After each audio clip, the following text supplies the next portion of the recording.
I'd ask the IEC members to take seats so we can get started. 1, 2, 3, one more online. As soon as Councillor Sachs has a seat, I think we can start.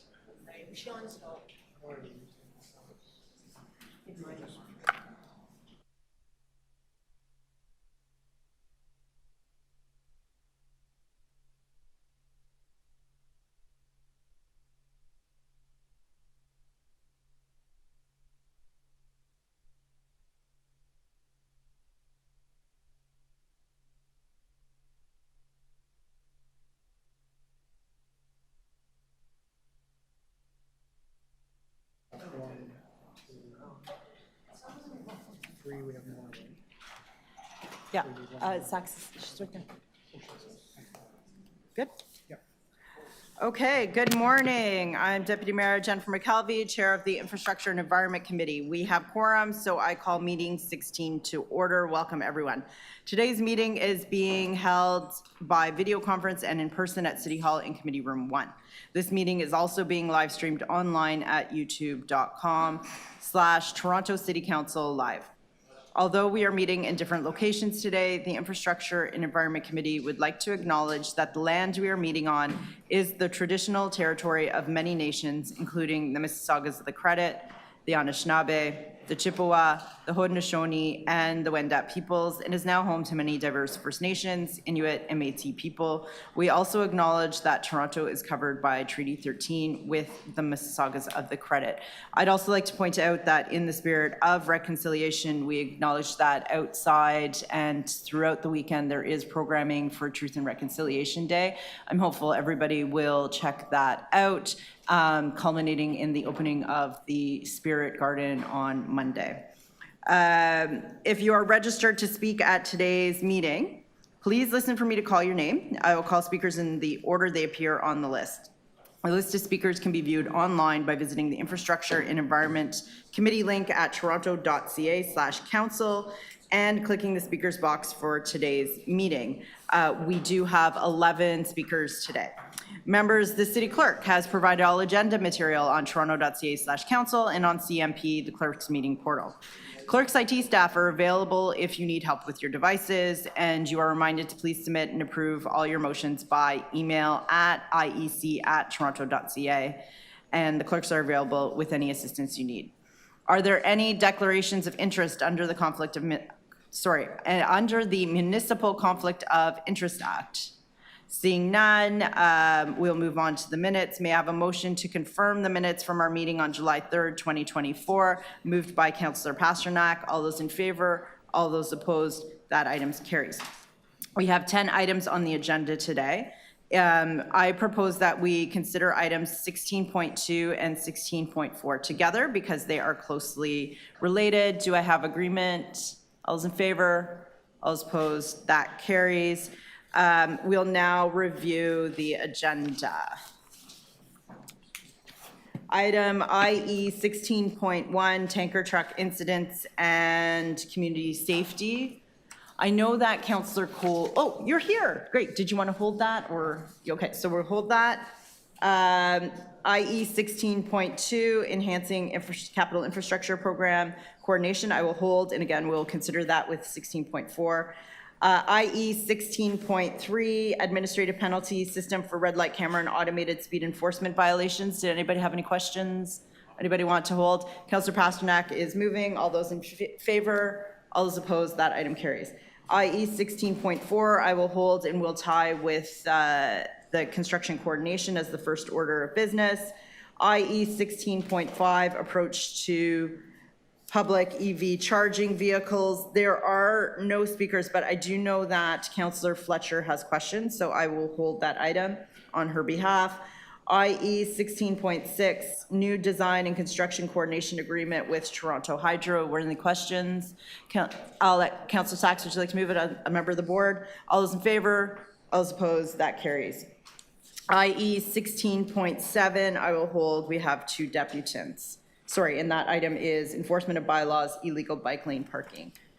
IE 16.8, fossil fuel advocacy, advertising on city assets. I will hold, as we have 3 speakers on this item. IE 16.9, did anybody have any questions? This is an item that I submitted. I will move the recommendation. I just want to say thank you to Mayor Scarpetti of Markham, Mayor Ash of Pickering, Scarborough Business Association, Connecting GTA, and the Ajax Durham Region Board of Trade. All have been very good advocates for this, and we're working all very well together. So I'm hopeful that together our municipalities can come up with a solution. So with that, I'll move the recommendation. All those in favor, all those opposed, that item carries. IE 16.10, growing the city, revitalizing Allan Gardens Park Conservatory. There are no speakers, but I do have a motion to delete recommendation 4. So I will delete recommendation 4. All those in favor, all those opposed, that carries. So items 1 to 3 come to council, and Councillor Moyes may continue to revise 4 and bring something more appropriate forward. We're good. Okay, so that brings us back to the top. So we're going to do a presentation, hear a presentation from the Deputy City Manager, Will Johnson, and his team on items IE 16.2, enhancing capital infrastructure, and on item IE 16.4, congestion management plan. So thank you, and when you're ready, get started.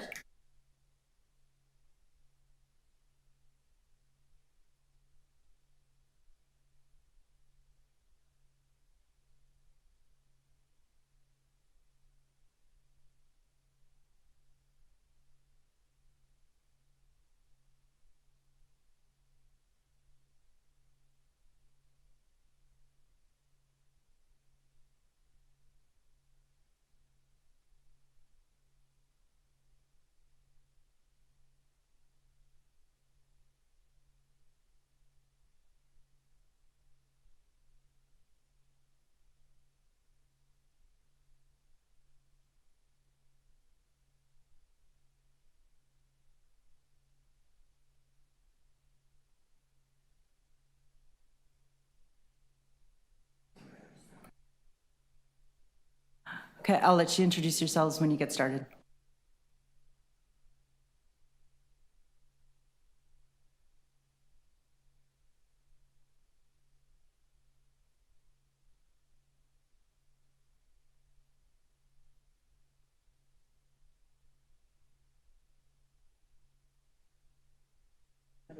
So I just want to make sure the slide deck's ready.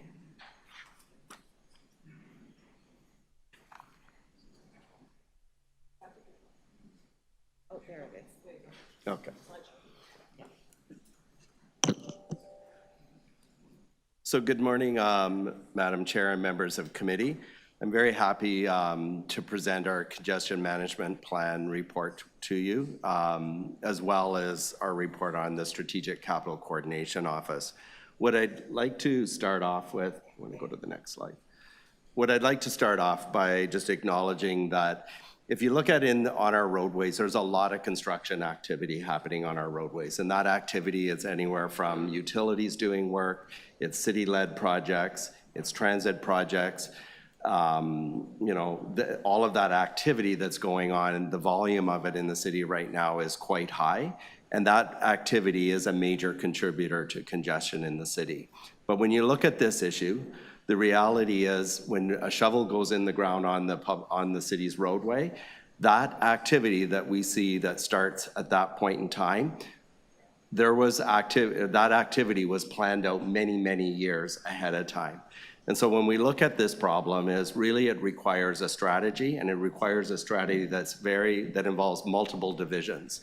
And so I just want to talk quickly, if you want to go to the next slide, is on that strategy. And so when we look at the strategy, the strategy we have really has 3 components to it. And the first piece is getting to a place where we have a construction schedule that we can rely on, and it's a reliable construction schedule. And so this is about holding contractors who are doing work on our right-of-way accountable, making sure we have effective coordination and project management around that, or contract management and project management on those contracts, so that that schedule is reliable and everyone can depend on that schedule.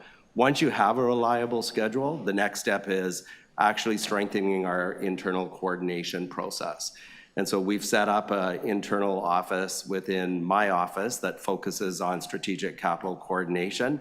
That office has line of sight into the work with the utilities, as well as line of sight on development activity that's going to impact our roadway. And so it's a much more robust model for doing that construction coordination. And lastly, I would say is we're proposing a number of tools that actually will help us better manage the congestion when congestion takes place on the city's roadway. So with that, what I'm going to do is I'm going to turn it over to my team to walk you through what we're doing around the reliability of the construction schedule, what we're doing around construction coordination, as well as what those tools look like to better manage congestion. And just before I turn it over, I should have started with introducing my team here. So Jennifer Graham Harkness, she's our Chief Engineer and Executive Director of Engineering and Construction, and she's going to speak around the work that their team is doing around getting to a place where we have a reliable construction schedule. Judy C., here to my left, is the Director of the Strategic Capital Coordination Office, and she'll talk about the tools or the actions we're taking there. And Roger Brown is our Director of Traffic Management, and he'll be talking about those tools that we're putting in place or proposing to put in place that will better manage congestion on our roadway. So with that, I'll turn it over to Jennifer. Thank you, Chair, and thank you, Will.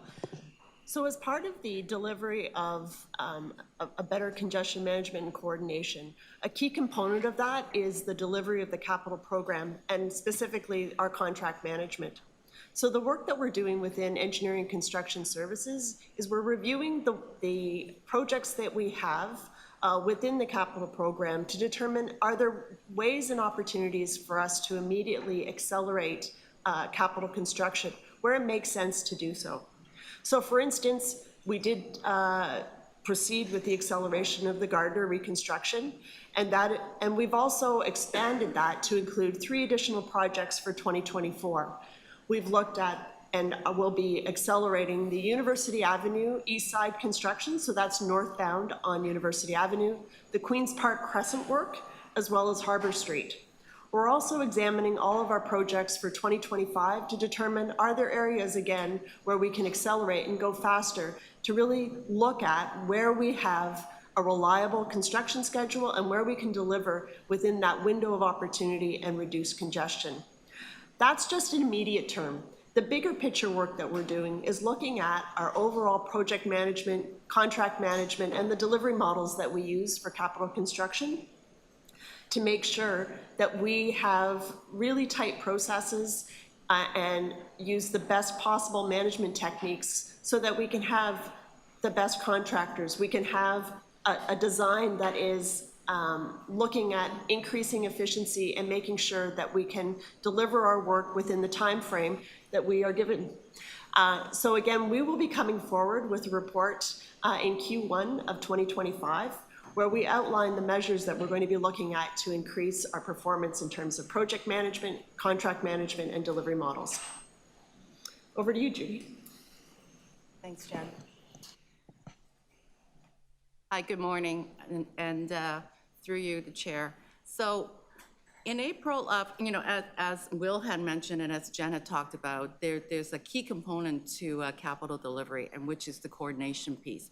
So in April of this year, we have launched an office, the Strategic Capital Coordination Office, the SCCO, under Will Johnston. And what we have done is that we have moved the team that used to coordinate capital coordination from ECS into our office. And so our focus is really to coordinate and to lead the coordination of all the capital works internally and externally, and acting as the liaison, as the lead, as the portal to the city divisions, agencies, corporations, and utilities, so that we can enhance that whole process. And this is with, anybody who has a role in construction on the city's right-of-way. Ultimately, what we want to do is we want to drive accountability. We want to have continuous improvement. So while we are continuing on with the capital program coordination piece, We are looking at expanding it so that we're looking at it through a longer-term lens, so that we take a look at it from 10 years out, so we have better coordination, better opportunities to bundle the work, so that we can and make sure that we maximize opportunities and also, minimize any throwaway costs and minimize public disruption. We don't want to go back into places twice. We want to do it once. And we want to have those partnerships with all the internal, external folks so that we can bundle that work. And we want to make sure infrastructure is in place in order to support any growth that's happening, especially in the high growth areas. The other piece that we have also heard is that there is a little bit of concern with, or they're not a little bit, there are concerns once we have a plan established, and we want to have better coordination and flexibility and agility in order to manage the changes that are happening once a plan is in place. So overall, what we want to do is we want to drive accountability, and we want to bring everybody to the table so that we can bundle the work and manage congestion. The overall expected benefits that we're working towards is to reduce the disruption and any negative impacts to the communities. We want to enhance the transparency and communication. We want to provide the counselors the tools to communicate with the public. We want to be transparent and have better and enhanced communication with the public on what it is that we're doing, by when, and we want to be able to stick to that schedule. And that's working alongside with the teams, including what Jen's doing, so that there is better reliability on the schedule and the sequencing of work that we publish. So the other thing I wanted to highlight, which is not on here, is that we've also recently had some discussions with a number of the utilities and to talk about SCCO, to introduce SCCO, and we have received general consensus and general support from them to work collaboratively with us on this endeavor. So the next piece, I just want to very quickly talk about our capital coordination process. We do have one, and it's been in place for a long time. It's been in place for 15 years, and what's highlighted in the bottom is the timeline of our capital coordination, 0 being the year of construction, and the numbers represent the years in advance of construction. So what's highlighted in the green is what we're doing today. So we start our active coordination 5 years out. And through that process, we generate a plan that's 2 to 3 years prior to construction.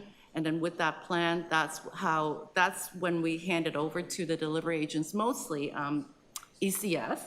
And so they will then coordinate the design and the construction of the works. So what you'll see missing, which is in the dash line, as I said earlier, was the longer term lens. So that's what we're applying to this whole process.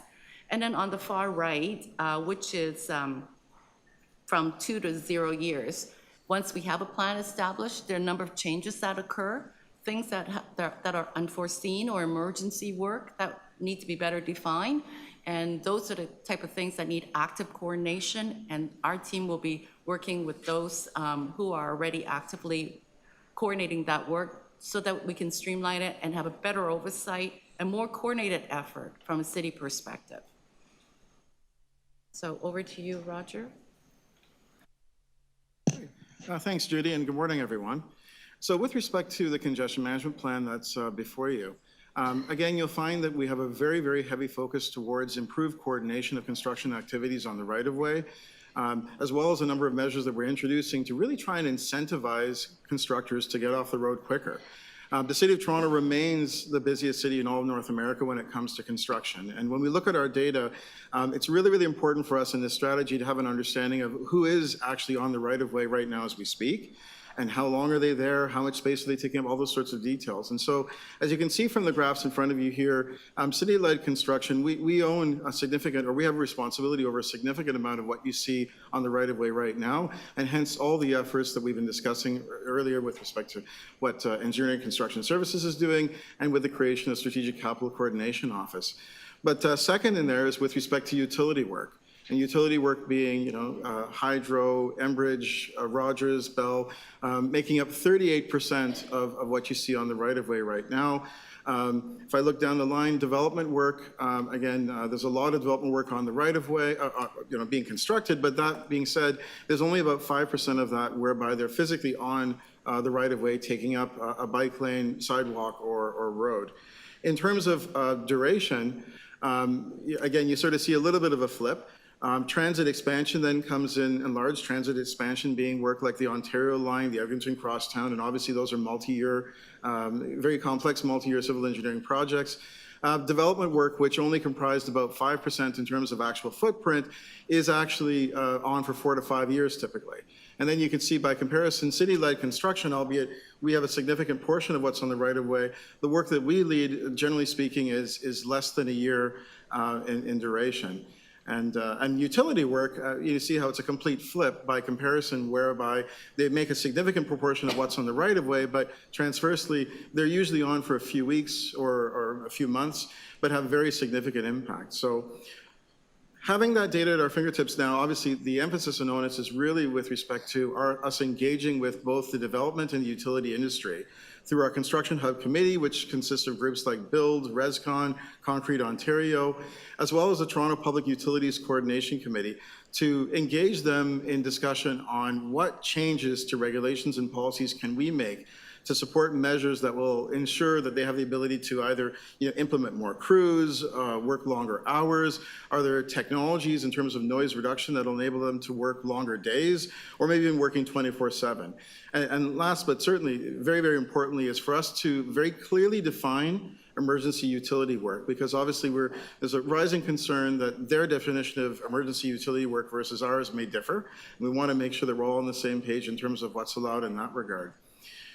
Further, to incentivize this, and earlier on, you guys may recall in our October report, we spoke about an online booking system that we're introducing. It has been running over the past few months in a pilot mode. We have, I think, roughly about 50 companies that have been piloting this with us right now. Once the system goes live, we will be implementing a $76.51 administration fee. So anytime someone actually applies to gain access to the right-of-way, they have to pay that administration fee. But in addition to that, we're also going to be looking at changes to the street occupation permit and non-utility cut fees to basically ensure that we're normalizing the field, that they're being charged daily for every single day that they're on the right-of-way, that the city has the ability to recoup whatever costs we're incurring with respect to managing that traffic impact. And then we're also going to be looking at introducing a congestion management levy above and beyond all of this. For construction occupation of the right-of-way, again, to further incentivize faster completion of projects. And so with this is where we're going to be looking to justify these costs with respect to our traffic agent program, our staff doing traffic signal timings, all those elements that we require in terms of traffic management to better to recover those costs. I'm very happy to announce with respect to the traffic agent program that we recently extended job offers to 50 new traffic agents. And so we have the program currently has 30 traffic agents, so we're more than doubling the program through this. With that, the province has introduced new Community Safety and Policing Act, which basically means that there's impacts to the training such that it may take a little bit longer for the traffic agents to be trained. We're seeking an exemption with respect to that to basically bring the traffic agents to the forefront quicker. In addition to that, we're also recommending that we continue our efforts with Toronto Police on the traffic direction program to make sure that we have a backup in the event that we don't have enough traffic agents to support the need. With respect to increased fines for congestion management, through the media, it was recently released that we were successful in increasing the fines for blocking the box to $450 or $500 in community safety zones. We're also looking to increase the penalties for stopping and standing violations from $190 to $300, and we are working very closely with Toronto Police in terms of an educational awareness campaign that may very well look similar to what we did with the successes on King Street, I should say. In terms of bylaw automated enforcement, there's a number of efforts that we're looking at, whether it's fixed camera, which is similar to how we run the program for automated speed and red light camera. We're also working very closely with Toronto Police in an upcoming RFP they have, which may give the opportunity for us to introduce dash cam style enforcement. That could be placed not just on Toronto parking enforcement police cars, but TTC vehicles or any other sort of city fleet vehicles to provide automated enforcement simply by driving down the street. Within the report, we're also looking at a new evaluation framework for special events. There's a very heavy focus with this new evaluation framework, specifically on looking at opportunities to see if some of the events can be moved outside the downtown core. There's many facilities outside the downtown core that are great opportunities for events, or possibly changing the date, but really placing a very heavy emphasis on our abilities to support those events, whether it's by traffic agents or police. In parallel, we're also looking at a new AI-based traffic simulation modeling tool. Essentially, the idea is that we're using real-time data to feed the traffic simulation model, so we have the ability to develop real-time actual traffic mitigation strategies off the system. And we're also looking at improving the information that we share. We are launching a congestion management dashboard, which will provide a number of statistics with respect to our efforts, as well as some of the measures that we've been using over the past few years, like our travel time index, and now these details in terms of who's on the right-of-way, all sorts of information to better help inform motorists about making decisions about their routes into the city. Thank you. Okay, thank you. I think we're going to go to the deputants, and then we'll come back for questions, which I'm sure we'll have. But thank you. It was very comprehensive, good presentation. So our deputants then are, again, we're going to go straight through 16.2 and 16.4. I don't believe anybody's registered on, oh, one person is registered on both. So if you're registered on both, you can have up to 10 minutes. So our first speaker is Patrick McManus. So thank you for joining us, Patrick, and you have 5 minutes. Madam Chair and members of committee, thanks for the opportunity to come and speak to you this morning. My name is Patrick McManus. I'm the Executive Director of the Greater Toronto Sewer and Water Main Contractors Association. And we represent about 200 companies across the GTA who build municipal infrastructure. Our companies are building Ontario Line, water mains on University Avenue. They're building flood mitigation in the Don Valley. They're building basement flooding protection infrastructure across the city, among many other projects. Any core infrastructure project that happens here in the city very likely involves a member of our association. So the decisions being made here around traffic congestion and around project coordination have very specific impacts in our world. So I want to begin by acknowledging that establishing and now proposing to expand the Strategic Capital Coordination Office is a very good step forward. Proper coordination will help to address traffic congestion and mitigate the disruption caused by construction on city projects. And the city has a huge state of good repair backlog that has to be addressed, and it has to expand at the same time to account for this incredible growth happening here. So better coordination is an important step forward, but we can't stop at coordination. We now have to focus on issues that are related to speeding up construction. And the one thing in particular that I want to raise here is about empowering and requiring project managers in the field to make decisions on design conflicts that arise on your project sites. This is something that we see in other municipalities. Linear underground projects always encounter design conflicts, as the conditions under a roadway can never be fully understood until you rip out the road. There will always and forever be unexpected hurdles that have to be addressed that are outside of project scope on water and wastewater projects. It's the nature of this type of construction work. And these are conflicts that have to be addressed and fixed in order to complete the project. And they require decisions that cost money. And the longer the decisions take to make, the more it costs to fix, the longer the public disruption, and the more it increases traffic congestion. The only way to make construction projects move faster is to make decisions faster. And project managers have to be empowered to do this. And I want to quickly highlight, using an example, what I mean by this. I was speaking to a contractor that builds a lot of infrastructure here in the city, and he told me about a project that he completed a couple of years ago. The project was tendered in the spring of year one. It was awarded and the contract was signed in Q4 of that year. And so the first shovel went in the ground Q1 of year two. And 1 month into that job, with the road ripped out and an excavation dug in the middle of a residential neighborhood, they encountered a conflict, and that is a very common problem.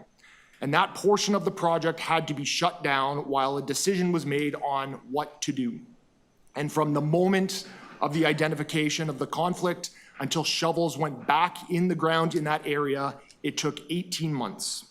And as a result, the overall project that was supposed to finish in Q3 of year 3 finished in Q3 of year 4. And while this lengthy approval timeline is not common, decisions taking a week or a month is very common. And we heard the mayor this week talk about how construction companies have to move faster. And we are willing, but to do that, we need the city to make decisions faster on design conflicts and sign change orders faster. These linear infrastructure projects in the city are complex. They will always run into conflicts, no matter the project size. And with every conflict comes delay. We just need to work through these decisions faster as a way to address what are the worst causes for delays on city projects. Thank you. Thank you. Questions to Deputy Councillor Sachs. Yes, thank you very much. I wanted to ask you about how we can minimize delays with unexpected things underground, which seem to happen, well, every time we hear about it, it's because they found something unexpected underground. So the first question is there anything the city should be doing that we're not already doing to foresee these unexpected conflicts? It's unfortunate, but no. You can't go into full design mode in underground infrastructure because this is an old city with lots and lots of underground infrastructure, lots of abandoned lines. I'll take no for an answer. No is the answer. All right, so if there's no way to foresee it, how do we put reasonable bounds on the discretion you're asking for? I mean, the person who's building the project has a task, but the city has a larger task, which is to manage the overall impacts over a long period of time. And the decisions that a particular project manager might choose might, if we just give that person discretion, might cause us insuperable problems for something else. So what kind of limits, or how do we get, we've just heard about how much coordination is needed. If we've got somebody making decisions on their own, that's the opposite of coordination. How do you propose to put those things together? I think it is you identify your projects on your major arterial roads where the most amount of congestion is going to happen, and you have to put your senior people there and make decisions in the field, back up the project managers to be able to make quick decisions in the field. So it's not so much leaving the project manager free to say, what the hell, I'm taking the other lane. It's that you want access to senior people quickly for identified high priority projects. That's right. Does that exist yet? It doesn't exist in a quick manner. Okay. Do you know of any other municipal jurisdictions that have a process of our size, that have a process that you think does work that we could do? We think that Peel Region does this in a great way by, again, empowering the people in the field to make decisions on the projects that they're managing. Okay, and have you had that conversation with the team that just presented? We've started having the discussions, yes. Okay. And is there someone in particular at Peel Region that you think is the expert on their process? I think, our world is water and wastewater, and we think the water and wastewater people there are great and have sort of put a system in place there that works well to keep projects moving quickly. Thank you. Any additional questions to the Deputy? Thank you for joining us. Oh, sorry, Councillor Pasternak. Yeah, thank you, Madam Chair. One thing we find at the city, and I'm not blaming your membership, is that many of our construction companies that we hire have unnecessary or unjustified lane closures, and they abandon the sites for weeks on end while they go and do another project. Do you find that's common among your membership? I don't find it's common. I mean, I'd be interested to sort of understand and learn a little bit more about what is the cause for those lane closures, because I'm typically a construction company makes money by getting in and out of a project as fast as possible. So if they're unnecessarily closing a lane, is it because a conflict has shut a job down while they're waiting on decisions? Well, we see it across the city where the orange pylons are up and there's no construction, there's no workers, there's no digging, there's no equipment, and they're up all weekend long. cutting down live lanes? I think it's all around contract structure, and unless the contracts call for weekend work, which costs more money under the union agreements, they won't work on the weekends. It all has to be built into the contract design about what exactly are the specifications that the city want followed. Right, no, they're definitely not working on the weekend. The pylons are up, though, cutting out live lanes, and we're talking about congestion management. So it costs money to put up and tear down, and it takes time. So unless it's in a contract to say, pull traffic closures down on weekends, if it's allowed for in your contracts, then a contractor will do it. Otherwise, they'll price for it to tear up and tear down and put back up. So the onus is on us to. I think it's a shared responsibility, but I think nobody will do it for free. I guess that's the point. No, we're not paying them to put up unnecessarily orange pylons. Like, I don't think that's something we would pay for. We wouldn't, I don't know why they would do it if they weren't doing any work, but we see it all the time. They just price for however is that structure in the contract. So if the city wants those cones pulled down on the weekends, they just have to specify that in their contract language. Okay, fair enough. Thank you.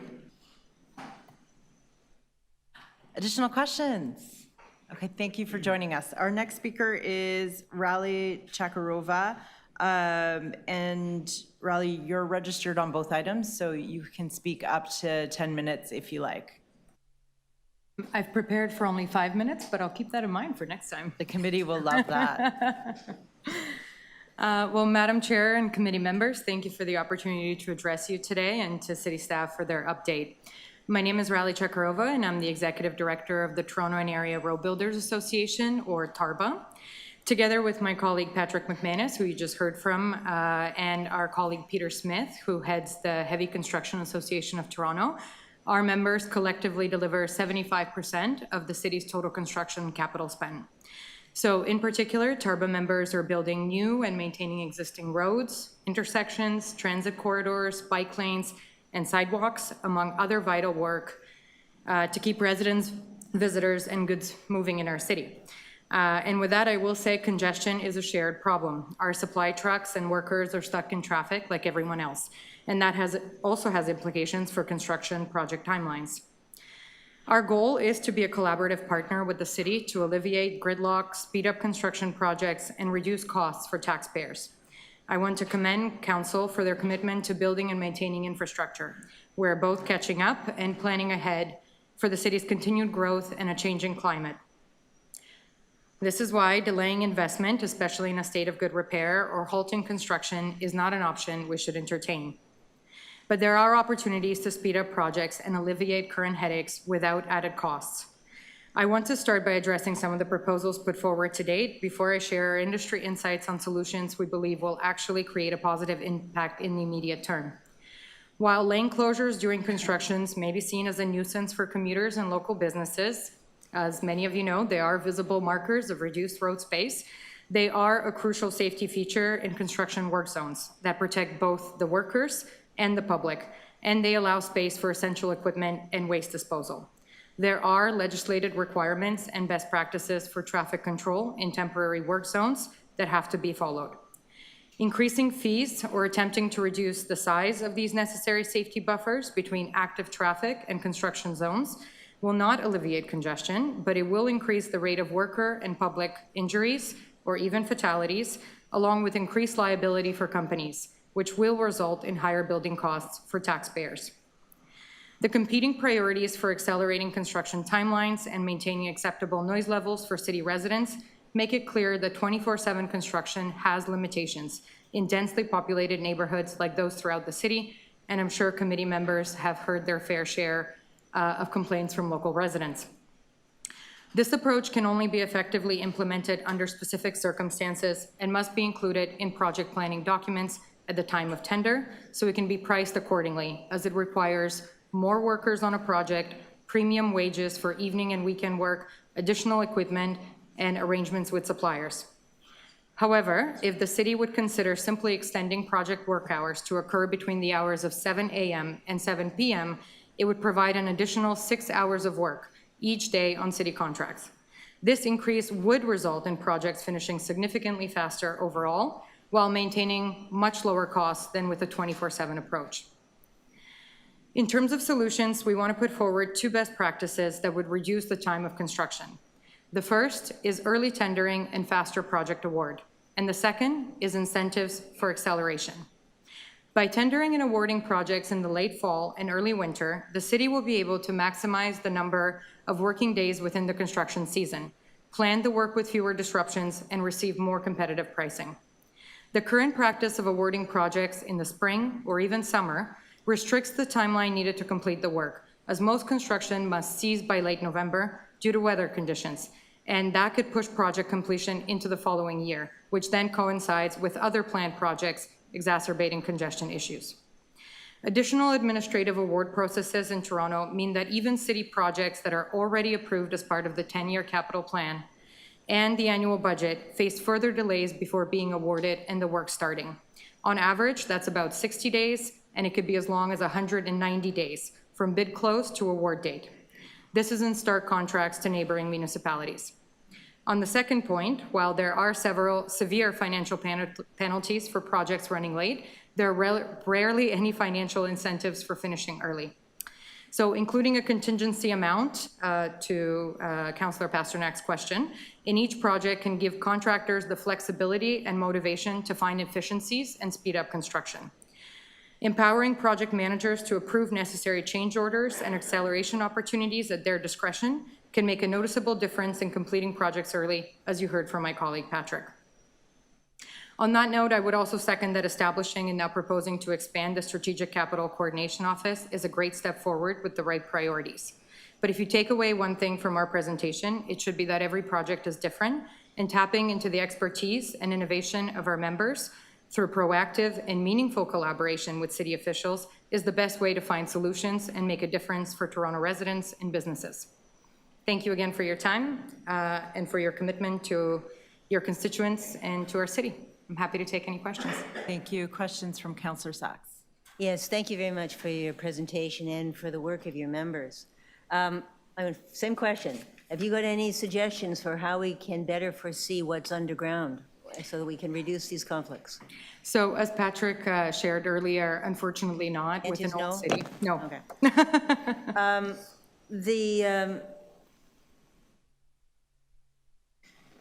So you talked about the long delays between the bid close and the actual award. You said we're much worse than our neighbors.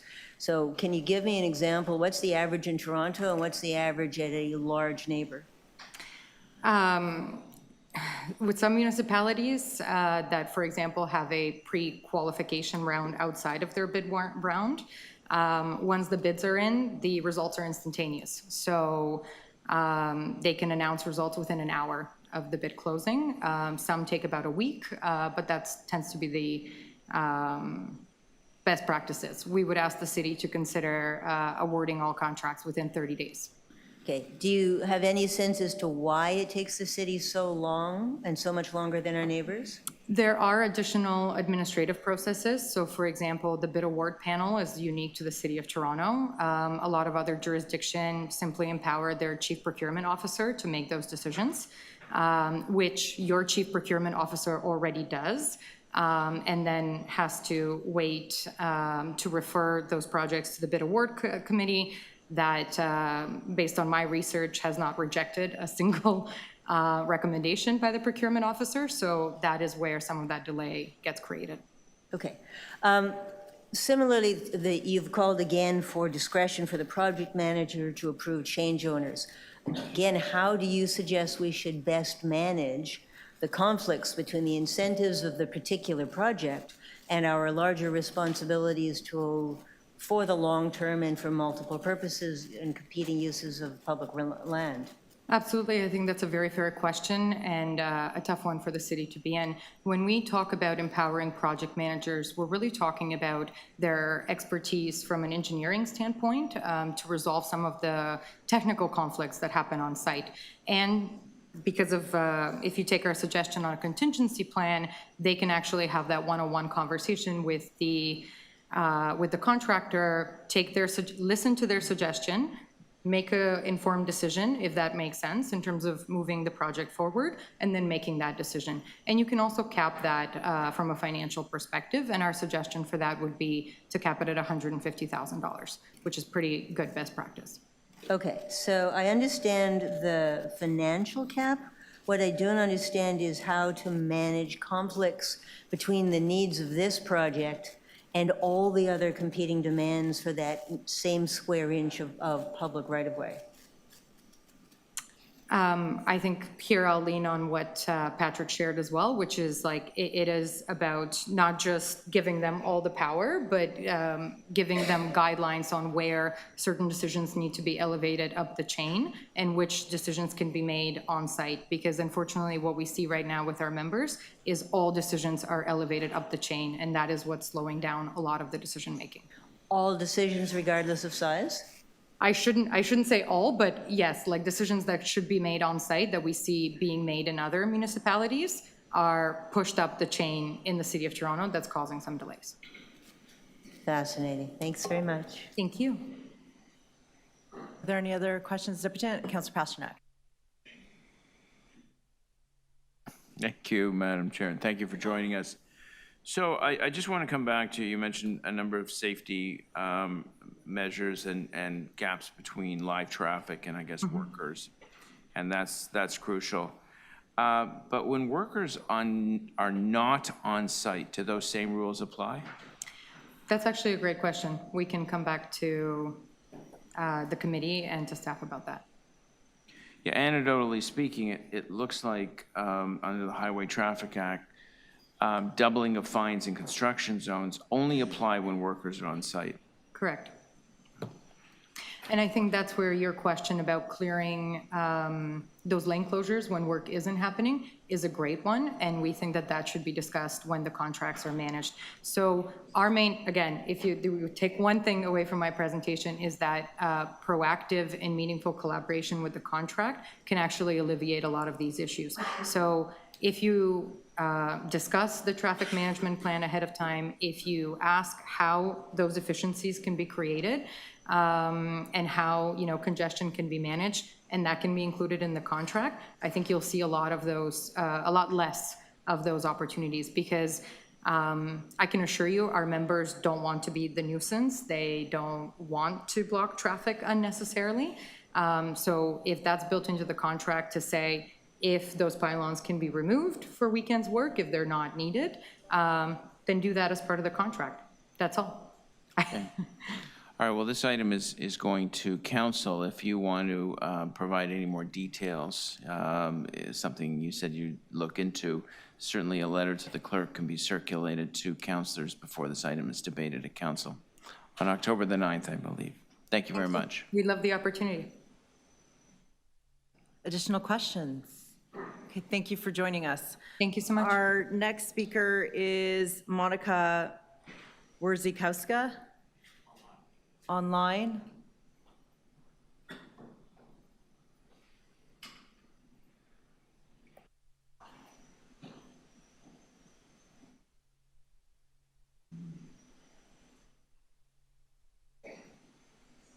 Monica, can you hear us? Can you unmute? Good morning. Can you hear me? We can hear you. Thank you for joining us. You have 5 minutes. Okay, great. Good morning, Madam Chair, councillors, and fellow deputants. My name is Monica Wurzikowska, and I'm the director of, pardon me here, there we go. I'll try that again. My name is Monica Wurzikowska, and I'm the director of Transportation and Infrastructure Policy at the Toronto Region Board of Trade. Congestion is a top business issue affecting livability and productivity, and that is why earlier this year, the board established a business-led congestion task force. We've been working closely with the city to share insights from our task force, and I'm grateful to speak on the latest proposed updates to the city's congestion management plan.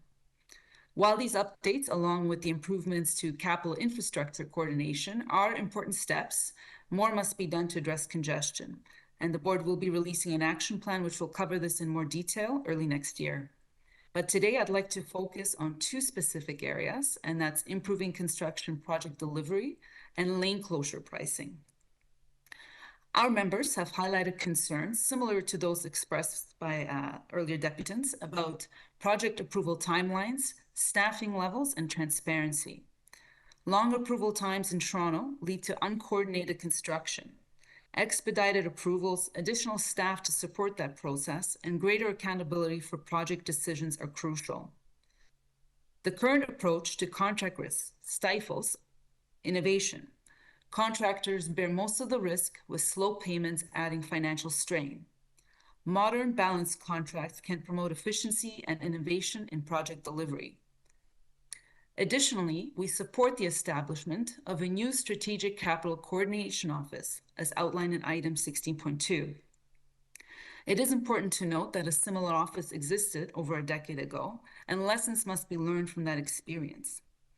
This new office must have the authority to prioritize projects, resolve conflicts, and collaborate effectively and at the right strategic level with key partners like the TTC, Infrastructure Ontario, and Metrolinx. We recommend that this committee have direct oversight to ensure the office can deliver results and reduce congestion. Now, turning to lane closures. A recent Ipsos poll that was done for the board revealed that 68% of GTHA residents view simultaneous construction and mismanaged schedules as a major cause of congestion. And I believe that was echoed in the staff presentation earlier as well. Lane closures, particularly excessive ones, are seen as a key issue. We've heard from members that there's a perception that lane closures are treated as a free good. The decision to implement overnight construction on the Gardiner was a late but important recognition that faster construction reduces broader societal costs. While we recognize that lane closures are often necessary for worker and public safety, more can be done to incentivize better outcomes. That is why the board has engaged a third-party consultant, Steer, to develop a framework that considers the broader societal cost of infrastructure projects and ensures a comprehensive approach. Early findings indicate that other cities take a more holistic approach to lane closures. Sydney and London require detailed traffic management and construction logistic plans, alongside proof of engagement with relevant agencies. Off-peak construction should be the norm, not the exception, as seen in New York and Singapore, for example. Offering fee reductions for work done outside of peak hours and rewarding contractors with strong performance records could also incentivize better practices. Lastly, Toronto should follow examples of cities like London and Singapore by charging for lane closures in smaller increments. And I think I heard that the city's considering doing that on a daily basis currently, but it could even be as small as hourly to encourage faster project completion. And then one last point in closing.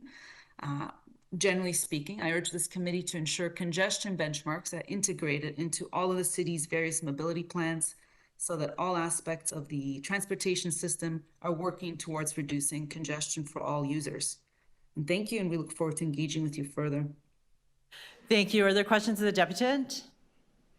I just had one question, sorry. Can you just, you mentioned that you have a report that's happening. Can you just let us know what sort of working groups you have or research you're doing and when we might see that report?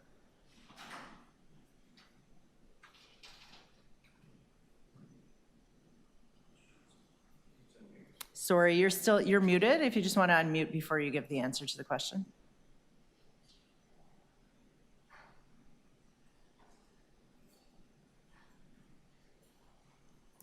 Do we have Monica on the line still?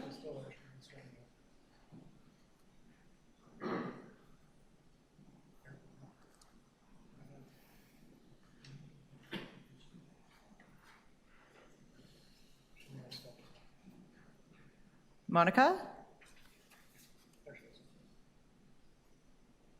Sorry, I'm having issues with my audio. I don't know if it's possible to post the question in the chat. Otherwise, I will dial in by phone momentarily and return. I'll try again. Can you hear me now?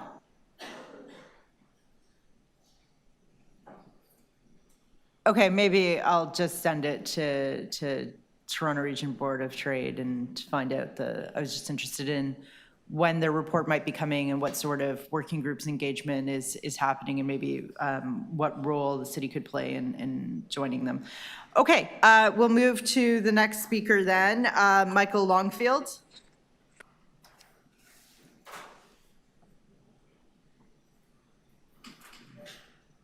Thank you for joining us. You have 5 minutes.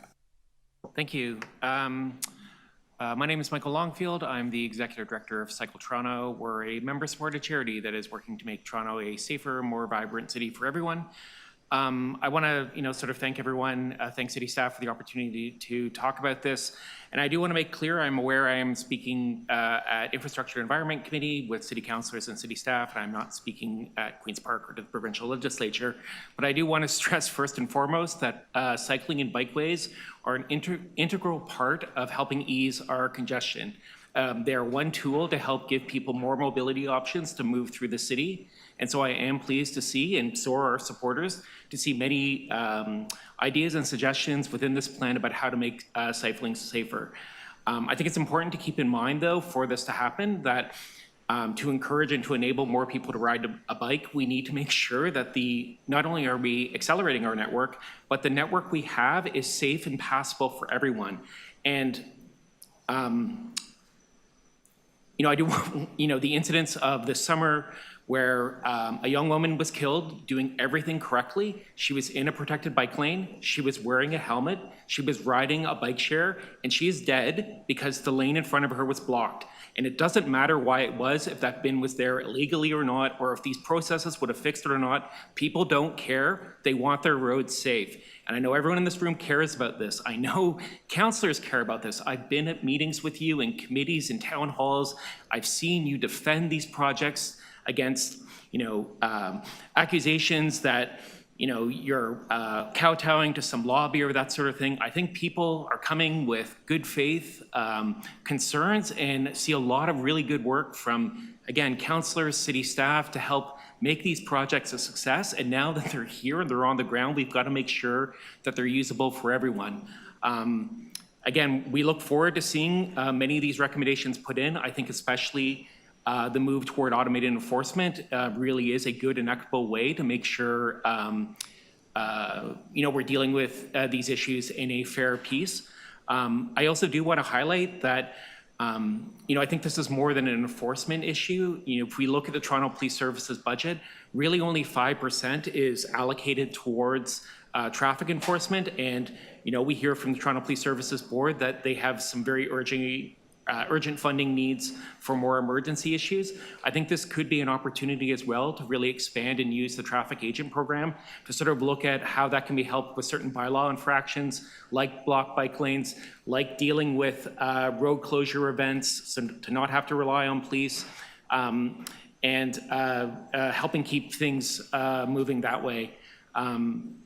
Again, I think a lot of us who try to get around on two wheels are really trying to be optimistic about this. We agree that Toronto can do better to be moving faster, more efficiently, but it has to be safer. We have to make sure we're prioritizing not only the efficiency but the safety and treating this like the public health crisis that it is. So thank you for the time. If anyone has any questions, I'm happy to answer them. Thank you. Great, thank you. Any questions to the deputant? Seeing none, thank you for joining us. Our last deputant is Linda Brett. Do you have Linda in the room?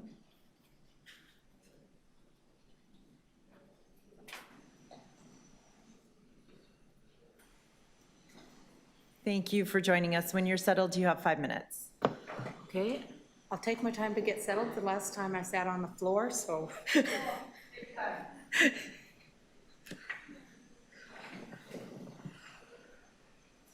Okay, I also am going to need to use the overhead. Not right away, but I need to use the overhead. I can start and he can put the overhead on. Good morning, Chair and members of the committee. My name is Linda Brett and I'm president of the Bloor Street East Neighborhood Association. My purpose in speaking to you today is to provide some perspective of those of us who live in the middle of these projects, primarily the long developments that take multiple years. I've read some of the submissions from development industry and suggest that the city is going to provide additional concessions and allowances than us living around construction site deserve a better standard of conditions and information. I would like to present some of our recommendations we made in February 2022 to the Toronto East York Community Council with respect to one site. Allow staff to make changes to the plan where safety issues are identified, especially considering Vision Zero without having to go through the multiple processes, I think, as following along the previous deputants. An automatic review and reporting through City Council on staging areas where conditions change, i.e. the introduction of bike lanes along a route. Transparency to the public. The public should be aware of regular inspections and deficiencies found. The surrounding residents and businesses should be advised of issues and timeframes for corrective action, proactive in nature, to instill trust in the process and the developer and the contractor. Monitoring construction sites, looking at areas of non-compliance or additional safety issues created despite all attempts in planning to address safety for pedestrians and cyclists. Clear markings where every mode of transportation is identified. Everyone should know where they should be. If non-compliance is observed, then increased enforcement. Communication, BIAs, community associations, and others as defined by council should have in plain language the terms and conditions of active permits and allowable activities. Consistency. These rules should be applied equally to all sites, not site-specific or councillor-specific. Penalties should be applied for repeated non-compliance. These should not be a suggestion. They should be a requirement, and there should be penalties for non-compliance. In this case, the developer totally did not comply with council directive for years, and nothing ever happened despite our requests and deputations at Community Council. Clear timelines need to be there to put a sidewalk and street back into its original condition or as mandated by the city, and should be implemented.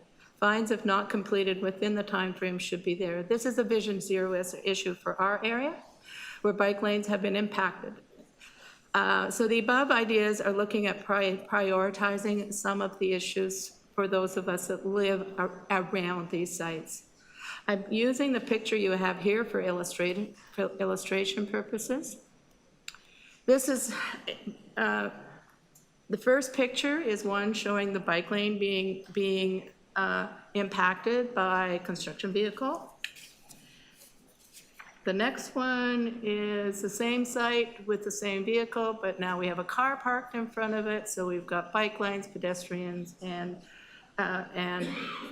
cars and traffic being impacted. This one is further down from the site where we have no clear markings where anybody should be. And we have a cyclist. This is a cycling. This is Bloor and Sherbourne. This is one of the major cycling routes in Toronto. This is Bloor and Sherbourne with a bicyclist trying to make a right-hand turn. He can't go in his lane. We have the cab driver trying to turn right.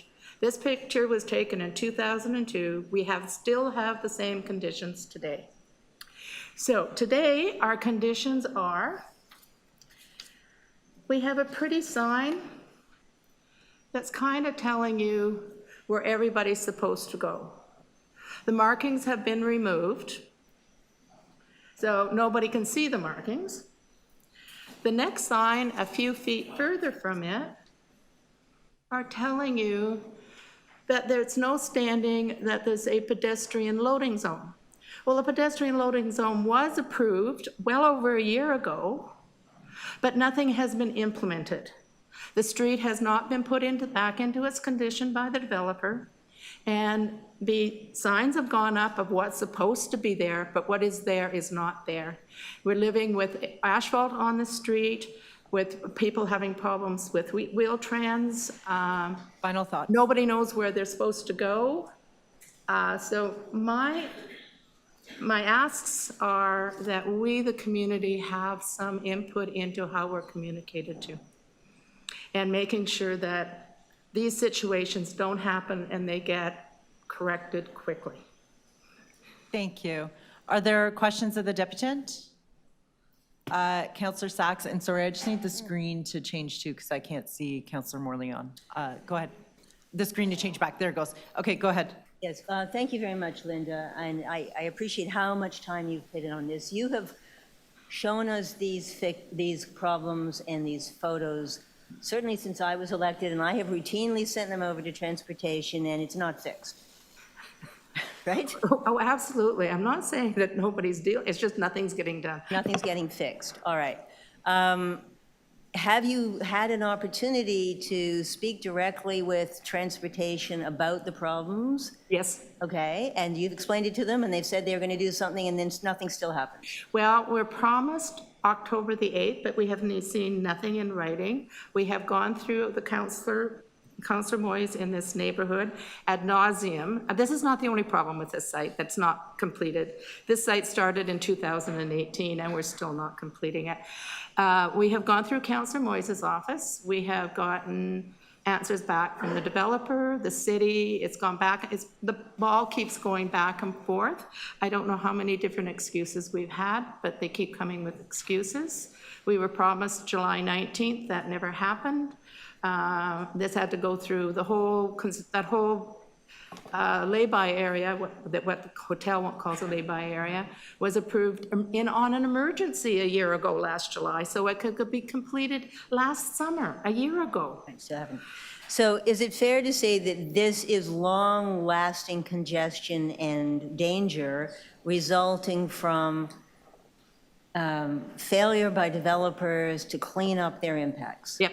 And that the city doesn't have an effective process to make it happen? That's what I'm trying to say. We need an effective process to make it happen. Yes. All right, I'm trying to, but I'll ask. Thank you, Linda. Great. Sorry, one more question, Councillor Pasternak. Yeah, thank you, Madam Chair. So in this situation, it was a private development, a residential development? Yes. And they just left a mess on the street? Well, it was a private development that made all kinds of promises, including they would use off of Bloor Street for all of their activity, and it has a hotel. They finished the development, then they wanted a lay-by. So they were negotiating with the city to get a lay-by, having left the site as it is. So those negotiations took 8 months with the site the way it is and traffic going through it. A year ago last July, it went through Toronto East York Community Council and Council to approve what you see the signage for. And we're now the end of September going into October, and the developer has not put it back into the condition of which was approved a year ago last July. This is Bloor Street, Bloor and Sherbourne, major arterial area. So I don't know if we can link it to closing off the permits, but there should be some kind of disciplinary action for not finishing up a construction site, if that's what this is. It's hard to tell. It looks like scope creep, where they asked for something after the job was done. Yes. Yeah. Okay. They should have put something back in place while they were asking for permission for something else from the city. There should have been some action right as soon as it was finished. And I'm highlighting this because although this is an extreme situation, it can happen elsewhere. So I'm just saying that, people have to put things back the way they're supposed to, and there should be enforcements to get it done. Right. Got it. Okay. Thank you.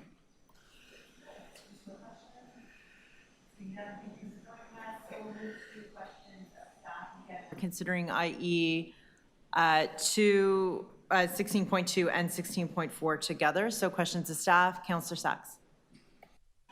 Thank you very much. The first question is about the bid award panel. It sounds as if we're the only city that has it, and it wastes a great deal of time and doesn't produce any value. Am I missing something there? Through the chair, I would should likely be referring that to our PMMD, to our purchasing group in terms of a response. However, I can provide a little bit of information today. So yes, the bid award panel is my understanding, it is a unique feature, and that we are actually doing a fair bit of work with PMMD in terms of trying to understand how we can speed up the procurement process. And that means looking at a whole range of things, including looking at our authorities and looking at how we award projects. Okay, PMMD, you're talking about. Sorry, our purchasing, Right. yes. But the main point is, nobody else has a bid award panel. It causes a lot of delay, and so far, no one's been able to identify what value it produces for the city. Is that a fair summary? Yeah, it is fair in terms of the bid award panel is a panel that sits underneath the committee in order to examine and award projects that are up to $20 million in value. But that's, okay, Yeah. that wasn't my question. All right, so that's an obvious thing that we ought to be changing. The second thing is, we've got this proposal here for inducing people to get out of the way faster by making them pay levies. So are we talking, can we make Metrolinx pay levies? Are we going to ask the TTC to pay levies in order to build elevators that we're making them doing? Like, who are we actually going to make pay these levies?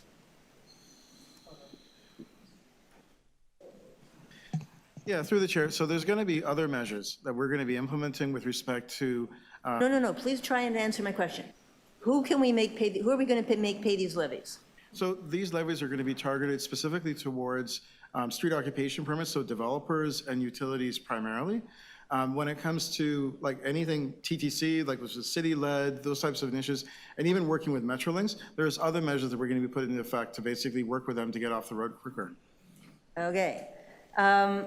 In terms of the change order process and the lack of flexibility for dealing with on-site conflicts, I guess it's good to know that everybody agrees we can't prevent them, but why are we worse than other cities in responding to them and getting rapid decisions to keep the cost and delay down? So through the chair, I would say that I don't know that we are unique in terms of how we manage our contracts. We follow a process that's very similar to many other municipalities and jurisdictions within Ontario and across many provinces. So I would say we are not necessarily unique. However, contract management is a critical component of all of the work that we do. And as part of the review that we're undertaking, we're looking at our contract management practices, and change orders and the ability to swiftly decide how to solve a problem. Those are critical pieces to construction. And so that's going to be critical to the review that we do. Okay, so when are we going to make this faster? So part of that is, we're already taking steps right now in terms of how we provide additional education and how we work through contracts. So we're doing things already now. We are bringing forward a report in Q1 where we talk about things that we've learned in terms of project management and contract management, which will include this. So when are we actually expecting to see changes on the ground? I would say changes on the ground are happening as we educate our staff now and as we work with our contractors. Recommendations will come forward in Q1, and some of my expectation is they'll be short, medium, and long-term, and we'll start implementing them as soon as we have them. Okay. What is the new committee doing, coordination committee, I guess is a question from C. What is the new committee doing that the old one didn't do? Because the one set up in 2022 was supposed to do all these same things.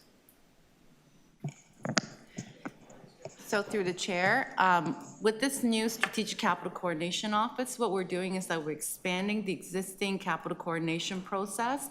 Right now, what we're doing is primarily focusing on 5 years out to construction, and we're going to be expanding that to apply a longer-term lens to integrate with some of the longer-term infrastructure needs, particularly in areas that are high urban growth, that has multi-jurisdictional and very complex infrastructure needs. An example would be something like East Harbour or Downsview, where there's going to be a lot of different types of support that's required for the developments. And what we're looking at then is that ways to bundle the work, working with all the stakeholders, bundling the work and sequencing the work, and perhaps even bringing forward some of our capital programs so that they're aligned and we don't, and really the goal is to minimize disruption, so we don't have to go in there twice. We want to do the work all at once and in a more economical fashion. The other piece that we're also doing is that we're taking a look at the piece between 2 years out and the construction piece. Right now, there's a lot of coordination on changes that's happening right now once the capital plan is established. However, there are changes that come on board, and they're being looked at by various different groups. And what we need to do is just coordinate that effort so that everybody's looking at it through the same lens, and that we are integrated and harmonized so that we streamline the process and to have better communication, better high-level escalation process. Well, I know I'm out of time, but it sounds as if we won't see real differences for a while. I think that as we've already started implementing some of the work, and but I think that the tangible results will be something that is longer term. However, we have started the communication piece. We are working with some of our partners, and we're bringing them online, and even internally. And we have started working very closely with TTC in order to collaborate better and to hopefully not to see something that's similar to what we had seen recently on Spadina. So that type of thing.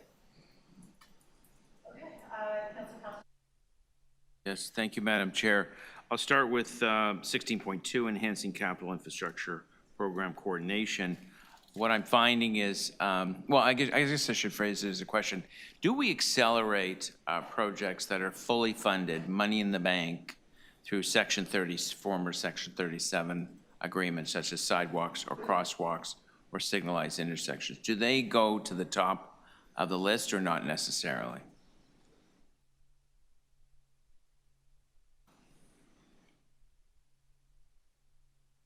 I'm not entirely certain where that sits at the moment, but I think one of the things that we will be doing as part of this new strategic coordination piece is that we will look at some of these things, and we will need to take a look at, even from a long-term perspective, what the needs are, infrastructure needs are to support the growth.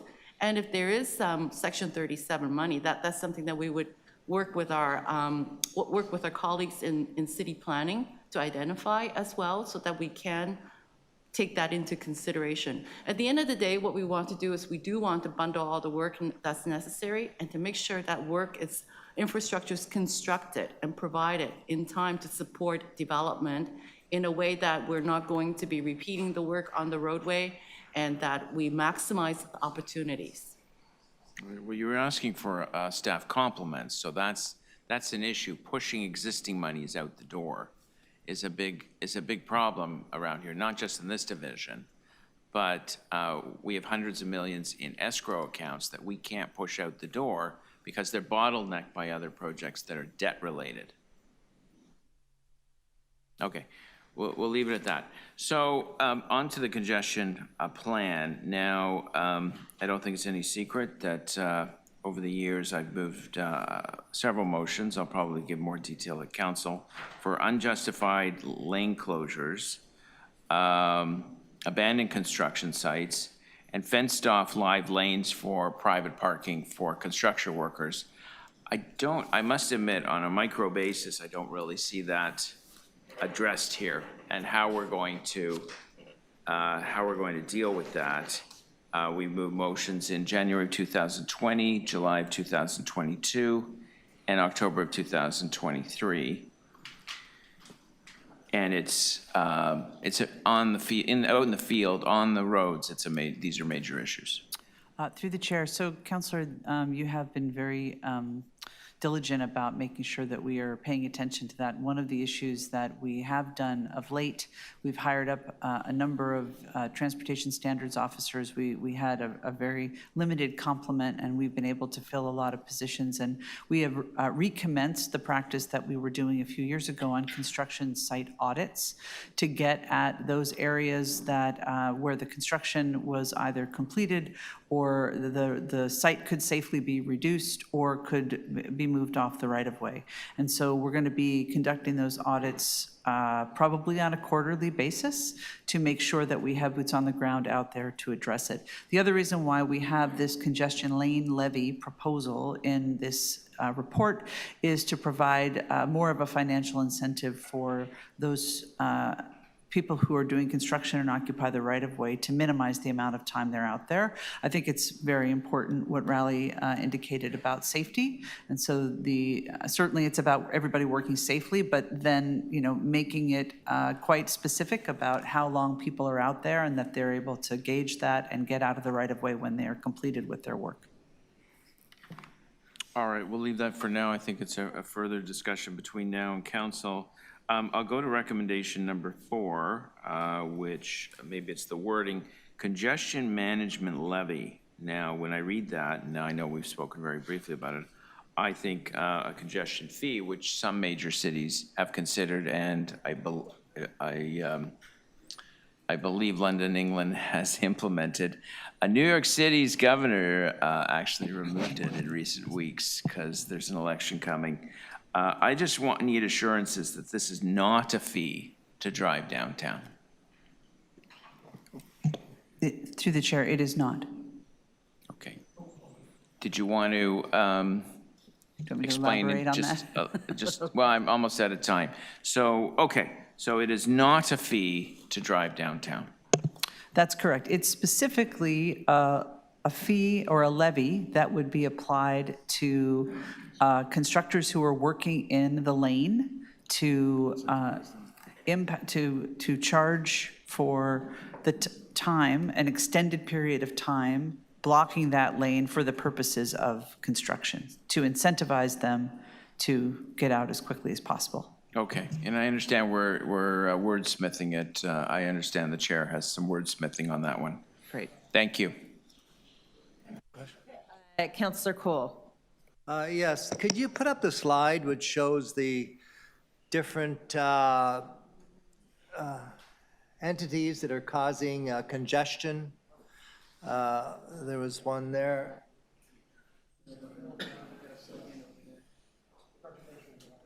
What's that? I can't remember which page. Anyways, I just want to say that the question I have is, according to the report, the biggest cause of congestion in Toronto is Metrolinx. It's the province of Ontario.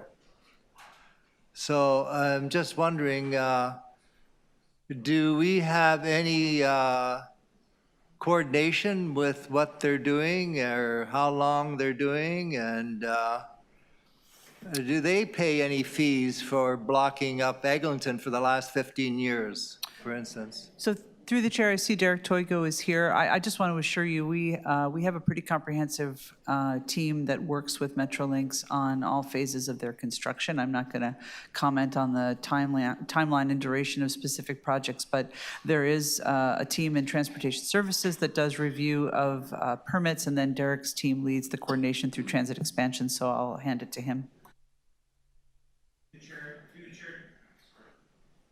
Through the chair to you, Councillor. As Barbara indicated, there is a more than a weekly meeting that occurs with Metrolinx where we look at congestion and the impacts that it has and the work that they're doing within the right-of-way. And to Barbara's point, we are working closely with Transportation Services to make sure the Metrolinx is well aware of the impact that it has on the city. Why does Metrolinx refuse to put any kind of timelines on the work that they do? And why do they refuse to put out any information of what they're doing I think they've got about 10 major construction projects going on in the city right now? Through the chair to you, Councillor, what Metrolinx does from a construction perspective or how they manage their contracts is up to Metrolinx. I can just reemphasize again to you that we ask for schedules. We make sure that if they've identified a certain time frame for when they're going to be in the corridor and they exceed it, that we work closely with TS to determine an approach that mitigates the impact. So why won't Metrolinx give us a schedule on when they're going to complete the Eglinton boondoggle? Through the chair to you, Councillor, as you're well aware, Metrolinx, through Phil Verster, has indicated that they will advise us 3 months in advance as to when the Eglinton Crosstown will be completed. And we have no further information at this point in time. 3 months in advance of when? Through the chair to you, Councillor, 3 months in advance of substantial completion. The other question is, so do they basically compensate the city or the abutting retail or residential owners for any disruption or damage they do to the roads or the sidewalks when they undertake these projects? Through the chair to you, Councillor, there are requirements within the agreement that we have with Metrolinx that if there's any damage done to the streets, they are required to rectify that damage. As it relates to business impacts, they have indicated that they will deal with impacts to businesses on a one-by-one basis, that the businesses will need to kind of make a formal request to them, and then they'll sit down and they'll talk with them about the impacts that it may be having on them. Okay, thank you. Just off Metrolinx for a second. I'll come back to that in a bit. Just in terms of construction, is there any other city in North America that is undergoing as much construction as Toronto? And I'm looking at, I know the cranes in the sky, we have more cranes in the sky than all North American cities, including Mexico City combined. We have more transit projects on the go than all North American cities combined. We have more condominium residential construction being built than all North American cities combined. Do we have any kind of way of basically itemizing all that construction that is going on, that is not going on in these cities that don't have congestion challenges like Toronto? That's your final like question. Buffalo. Buffalo has very few congestion problems. Yeah, through the chair, the closest city to us in North America in terms of construction would be Los Angeles. But Los Angeles, by comparison to your point, is far, far less in terms of construction. Development sites, we're at 250 cranes. They're at something like 42 cranes in the sky. They don't have the major sort of transit infrastructure projects or the aging infrastructure projects as well that we have on the go. So yeah, it's the second city to us is nowhere near by comparison. So am I wrong to say that basically there's going to be very little impact on all these changes that staff is making, our contractors are making, our councillors are suggesting, unless there's a reduction in all this construction explosion across this city that just is basically drowning the city? Through the chair, I think Councillor Cole, your points about construction are really on point. He did. but I do think that I do think that it's also important to recognize the pace of the capital work is particularly significant right now because of the age of the infrastructure, and as we've mentioned previously when asked on this topic, that the real impacts of sewers and water mains that don't get fixed when they need to get fixed is also significant emergency work that further adds to congestion. So I think certainly we see that when construction projects get completed through proper coordination and accelerated work and all of the other measures that we're talking about, we see that localized congestion has some relief. And so we've also been working collaboratively now with the TTC and others on making sure that we have spot congestion relief. We have a toolkit for that. So when we have particularly challenging areas with construction, that we can apply that toolkit for a short time to try to get some, to alleviate some of those impacts. So I really do think this report brings some tools that we haven't actually brought before in terms of pricing, and also really focuses in on the full life cycle of a construction project to be able to try to get them done as quickly as possible. Thank you. Okay, Deputy Mayor Morley had questions, 5 minutes. Thank you, Madam Chair. Hopefully folks can hear me okay. I just had a couple of quick ones I wanted to follow up on, and Councillor Sachs started in on this, but we heard some good recommendations from deputants today, including the timing of the tendering of our projects to get longer opportunities for work within the spring, summer, and fall months. And I'm wondering if that's under consideration with the report coming forward on this issue.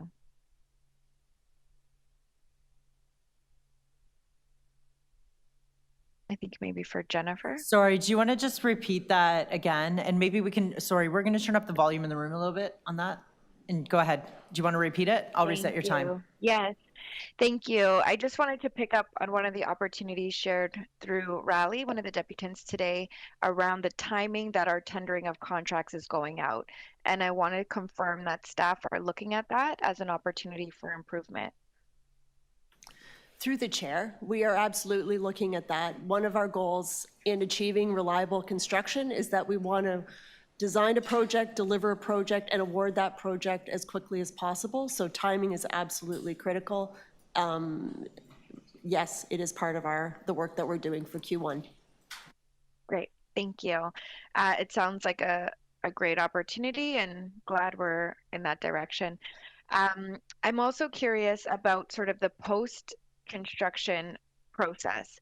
I know out in Etobicoke, we've seen capital projects proceed and having things like old infrastructure, old hydro poles, for example, that remain in place after new ones go in.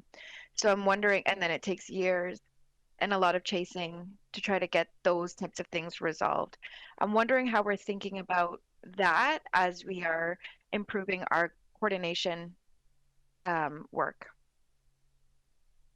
Through the chair. So the point that you raised about finishing up work and addressing deficiencies in constructions, like having utilities needing to be moved post-construction, that is a significant issue, and again, one that we are addressing now and will be addressing through the work that we're doing, and we'll be reporting back in Q1. Getting contract deficiencies concluded as quickly as possible after construction is something we're actively working on. That's helpful. Thank you. Those are my two quick questions. Thanks, Madam Chair. Councillor, through the chair, I was just going to add to that, through the strategic communication process that we're working on, what we aim to do is that we are meeting up, setting up a table with the utilities so that we can address some of these issues beforehand, and hopefully through the better coordination, we will not have that issue coming up again. Thanks, Judy. And just to pick up on that, we're hearing clearly that things like this should be clearly articulated in the contracts.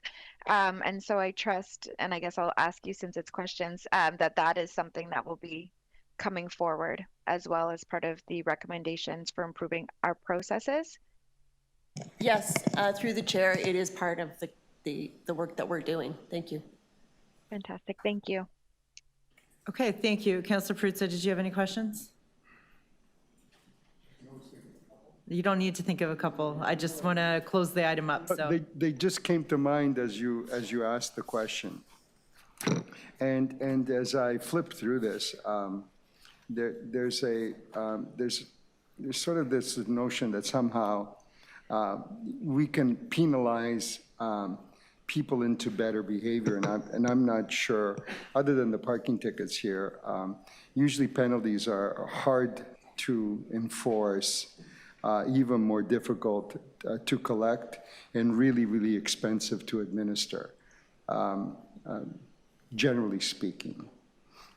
Where my focus has been on this, and I don't really see it here in the report, is similar to what similar to the discussion that we had along the, your sort of the DVP, although there, the conversation was more around, you know, sort of fast tracking the work. So applying more money into a contract in the hopes that somehow they'd add shifts and more people and so on. So my question related to this, because I know Councillor Cole at some point is going to say, where's his question? So I just want to preempt him on that. Is to basically say, so my focus has always been around the carrot, not the stick.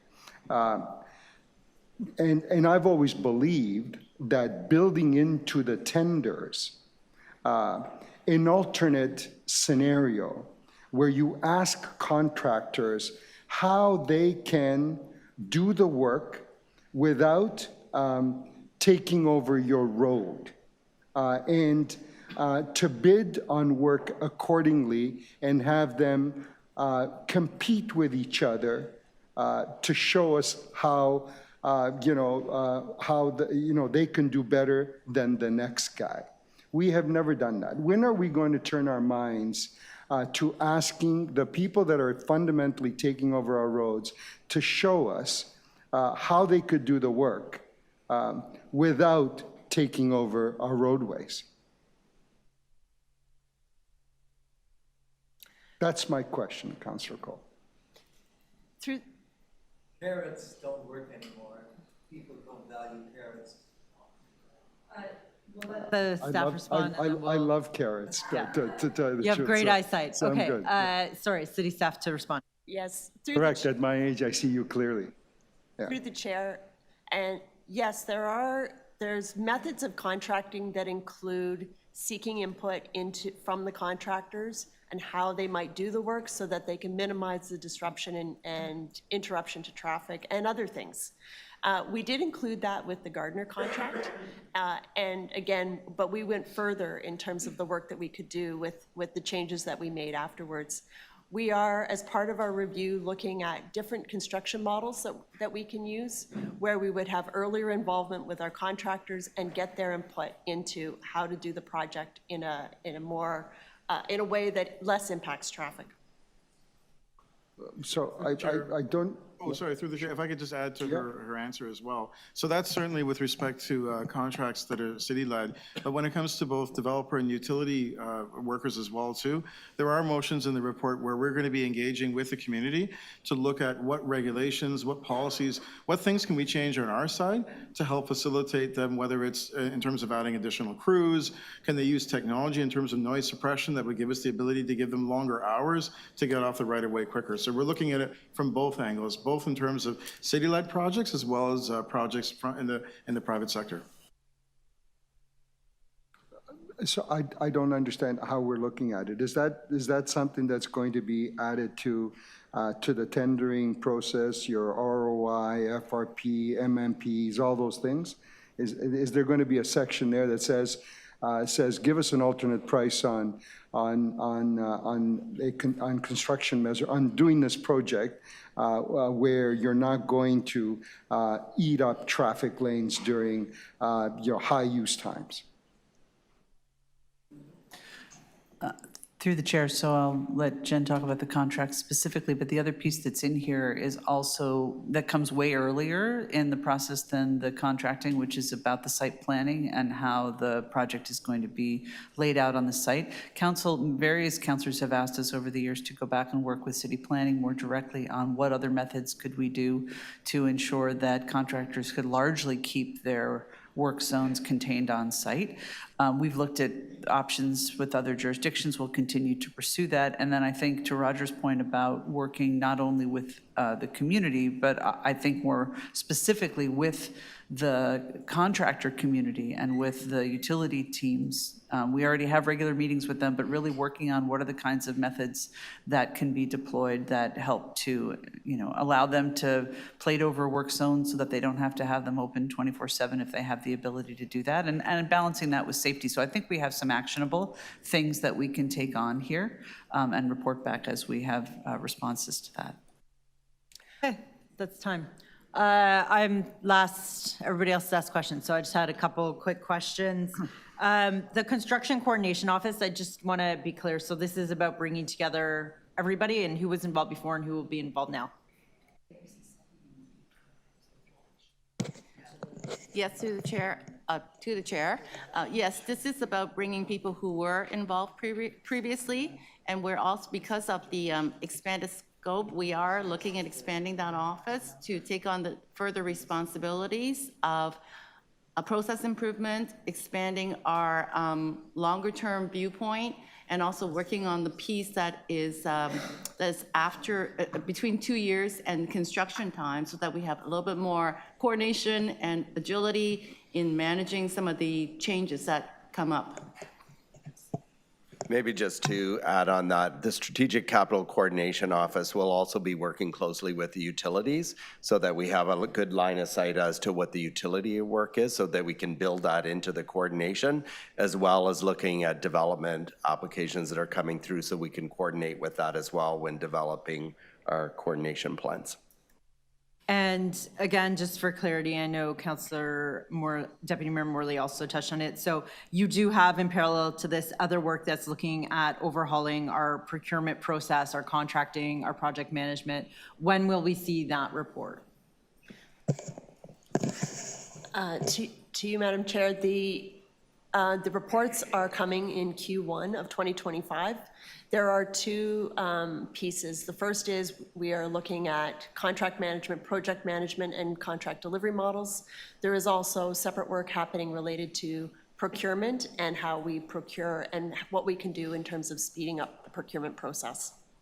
Okay, and then the construction coordination office, also one of the things we had talked about was having better liaison with councillors, so we know projects in our ward, and we know when that's coming, so that we can really enhance communications with the public. So is that, when will we start to see that? When will we have liaisons, and how is that going to be rolled out? So further to the monthly meetings that we have, the coordination meetings that we have with the mayor's office and yourself, we are also going to be rolling out communication pieces to all the ward councillors in the beginning of 2025, so that we could then have an opportunity to walk through the 2025 program, so that everybody knows what's coming online. And of course, we're available for any further communication as they come up as needed as well, too.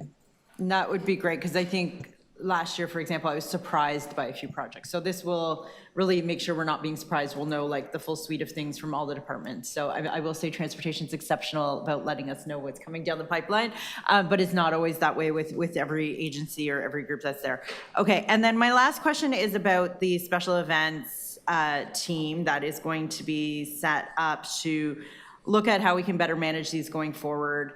When will we expect to see some more criteria around that, and what sorts of things will we see improve in that regard? Through you, Madam Speaker. So, Mr. Chair, we are going to be reporting back in the next congestion management plan report, I believe it's Q2 of next year, specifically with respect to the evaluation framework policy that we're establishing. We are going to be looking at a number of factors in terms of improving our evaluation criteria, but really, in large part, is the sort of return on investment. What value, what benefit does the special event bring to the city? And with that, do we have adequate resources to support that event? We'll also be working with event coordinators to try and see if there's opportunities to move some of the events outside of the downtown core. There's a number of other really, really great venues in and around the city that we'd like to see some of these events move. And also looking at opportunities to just provide a little bit of a shift in terms of when things happen, to make sure that we have adequate resources. And by we, I mean traffic agents, Toronto Police, to make sure that that everything is safe and efficient for people getting to and from the events. Do we do a lesson learned after major events that help us inform the next year? And I'll give the example of TIFF. I think it's great that we, closed roads around the venues, but then we did have celebrities, Will Ferrell, slamming the traffic. So, do we look at what happened at events in terms of, public response, media, but logistically on the ground, what we were seeing and what the pinch points were, so that we can improve over the next year? Yeah, through you, absolutely. Every time we have special events, we always have a bit of a reprise afterwards to revisit and see what worked well, what didn't work well. And we've been sort of building upon our tool chest of different things that we can do and different strategies to always keep improving with respect to how we can manage traffic around special events. Okay, thank you. All right, that's a close on questions. We'll move to speakers on this item. Speakers, Councillor Sachs. Thank you very much, everyone, and to staff. I have two motions, both of which I've worked on with staff. The first one is building on the very helpful deputations we had this morning. We should look at this bid award panel. We've heard nobody else has it. It causes significant delay, and it's not obvious what benefit it provides to the city. So we should have a review. Is it worth keeping? So that's the first motion. And thank you to the deputies. The second motion is about compliance and enforcement.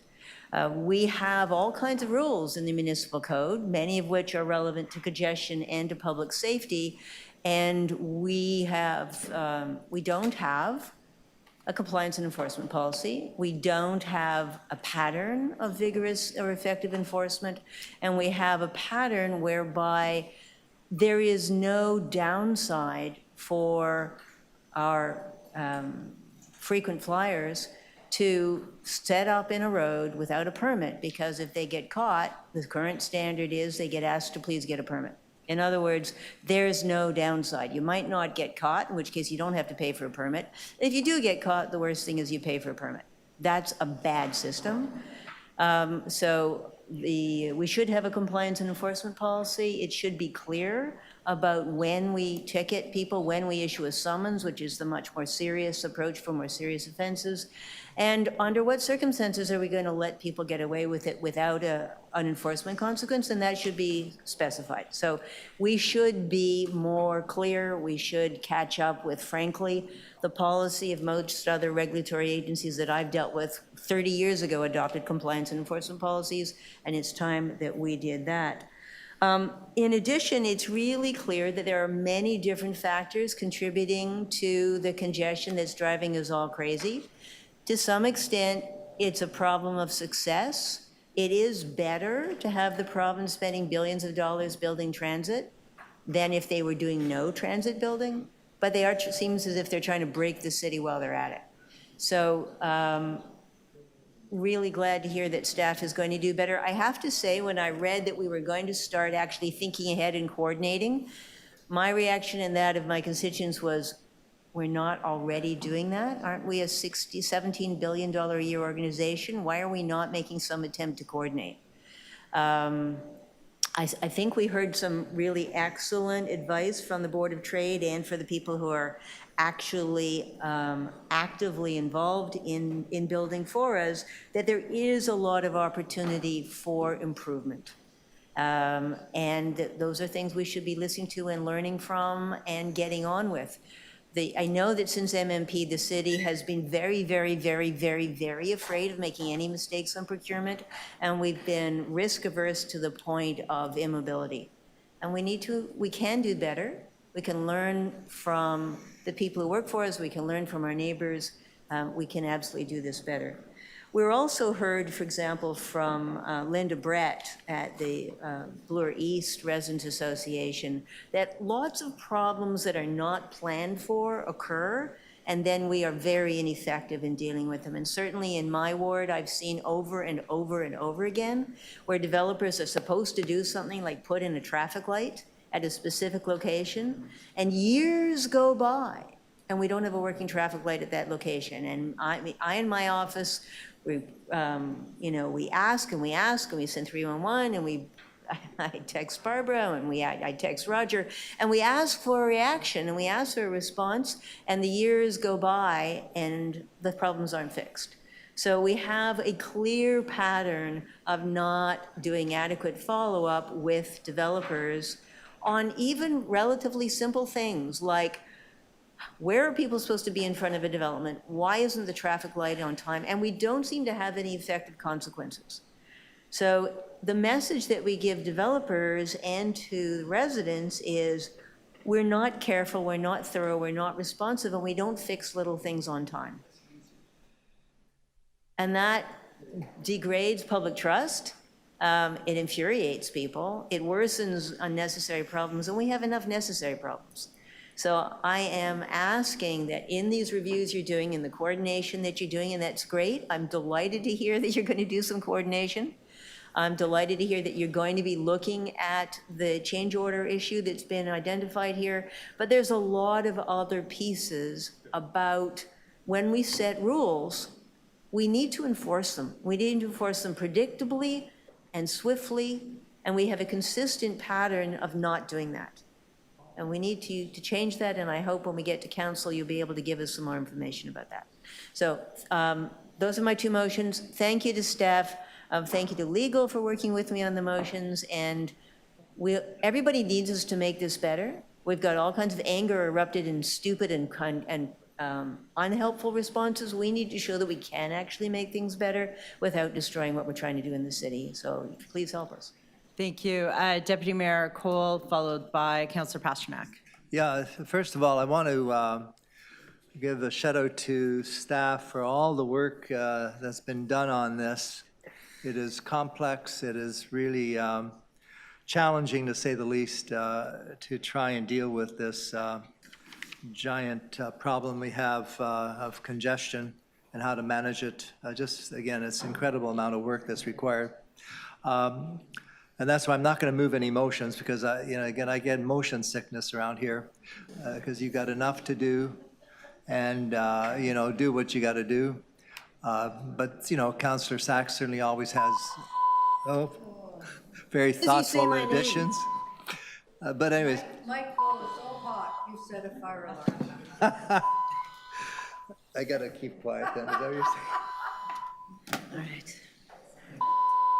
Should we talk through the beeps? That's a bit annoying. Testing, testing. I can, should I keep? Attention, attention. A fire alarm has been activated and is being investigated.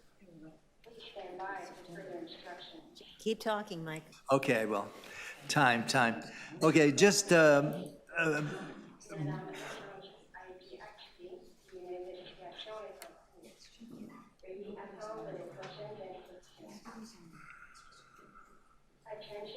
Attention. A fire alarm has been activated and is being investigated. Please stand by for further instructions. okay, anyways, I'll just,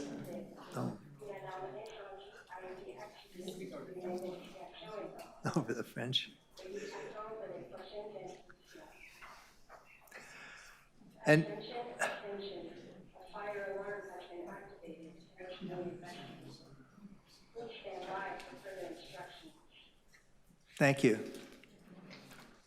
Okay.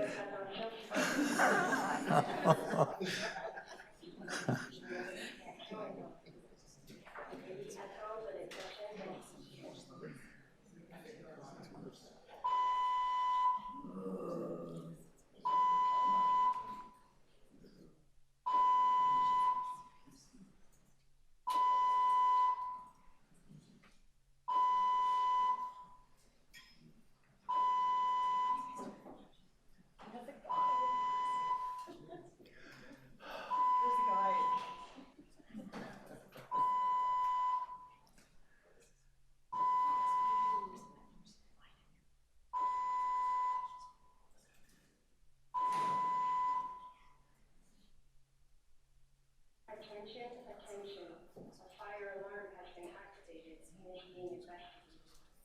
Please stand by for further instructions.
Okay, we're going to try and resume. There'll probably be a final note. Do you want to get Amber back on the screen?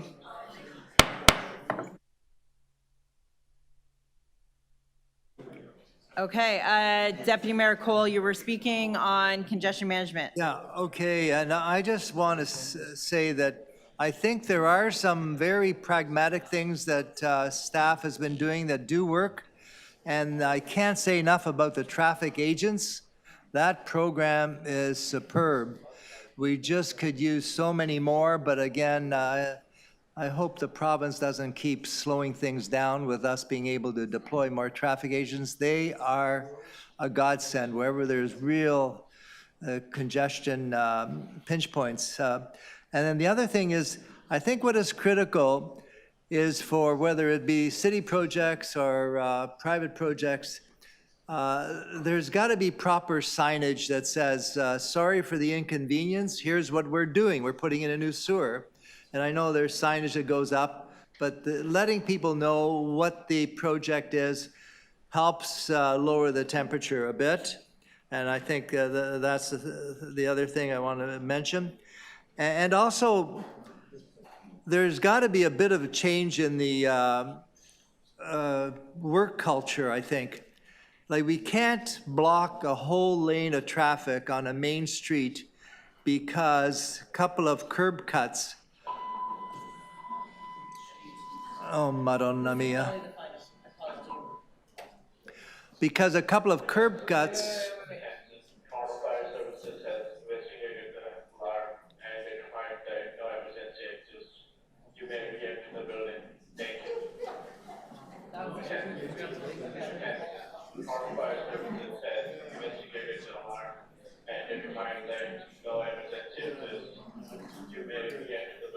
Oh, thank you.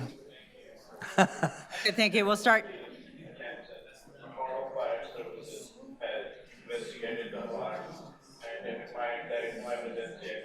All right. So just an example of changing the work culture a bit.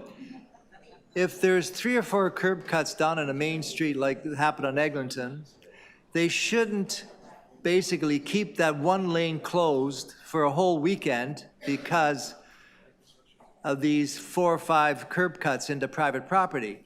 You know, get the curb cut work done temporarily and reopen the lane. Rather than, 5 o'clock, we got to go. And therefore, the lane is out of operation for a whole weekend. This is the type of thing that happens. So, and sometimes, God forbid, we've got to find a way of people coming back on Saturday to finish a job. And I know there's a cost, the double time, whatever it is. But, you know, every work project, boom, dead. Nothing happens for, Saturday, Sunday, and then there's a holiday. Oh, my God. So that culture is going to be hard to change, but I know the cost involved in them. And the last thing I'll say, just remember, no matter what we do, we are victims of this construction explosion in this city. The fact that there is just so much residential development going on, so much transit development, and these are all good things. So it's going to be, there's going to be no magic bullet to basically contain this. And then, as you know now, we're going to be faced with the channel being dug up along the 401 for the next 50 years. So can you imagine when that channel work starts, what is going to happen to my ward, and in the middle of Toronto is going to be torn up for 50 years for some underground fantasy project, the Ford Channel. So God help us. Okay, thank you. Okay, Councillor Pasternak wants to speak, followed by Deputy Mayor Morley. Thank you. Thank you very much, Madam Chair. Thank you very much for staff for this report. You know, everybody knows that construction, whether it be infrastructure, whether it be residential, whether it be road construction, it's messy, it's noisy, it's dirty, and it's inconvenient. But if you go into a city, and when you travel the United States, you go into a city and you don't see any cranes in the air, any road construction, any lanes being blocked, that is a city in trouble. That is a city not updating its infrastructure, not building new housing, not building new commercial towers. That is a city in decline. So the good news is that when you see this massive construction, you see Toronto continuing to grow and prosper. It's creating new housing opportunities, it's creating new business opportunities, and of course, when we invest in infrastructure, we're protecting homes, businesses, and other addresses. I want to also address the Metrolinx issue. There seems to be a trend around here to beat up on Metrolinx. I should remind councillors that for decades, this city had asked the province and the federal government to step up and help fund high-level transit. And that's why for 30 years, almost no transit was built in this city, because we didn't have adequate partners at both the federal and provincial government. So the provincial government has finally stepped up and is building the high-level transit that we had asked for decades and that we couldn't fund or build on our own.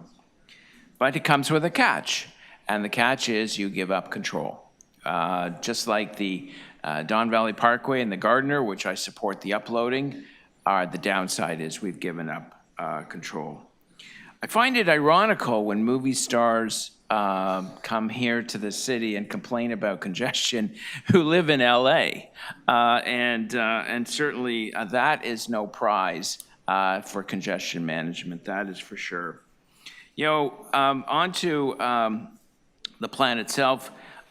Clearly, I see these motions in front of me. My staff prepared in January 2020. We moved a motion to create a plan against companies that are making unnecessary lane closures and fencing off private parking spots in live lanes for their workers. In July of 2020, we moved a similar motion, seconded by Deputy Mayor Mike Cole, entitled Addressing Abandoned Road Construction Sites, Unjustified Lane Closures and Delays by Councillor Pasternak and, of course, Councillor Mike Cole. And in October 2023, Council adopted another motion establishing an enforceable and enhanced code of conduct for construction and repair companies under the contract of the City of Toronto by myself, seconded by Councillor Lily Chen.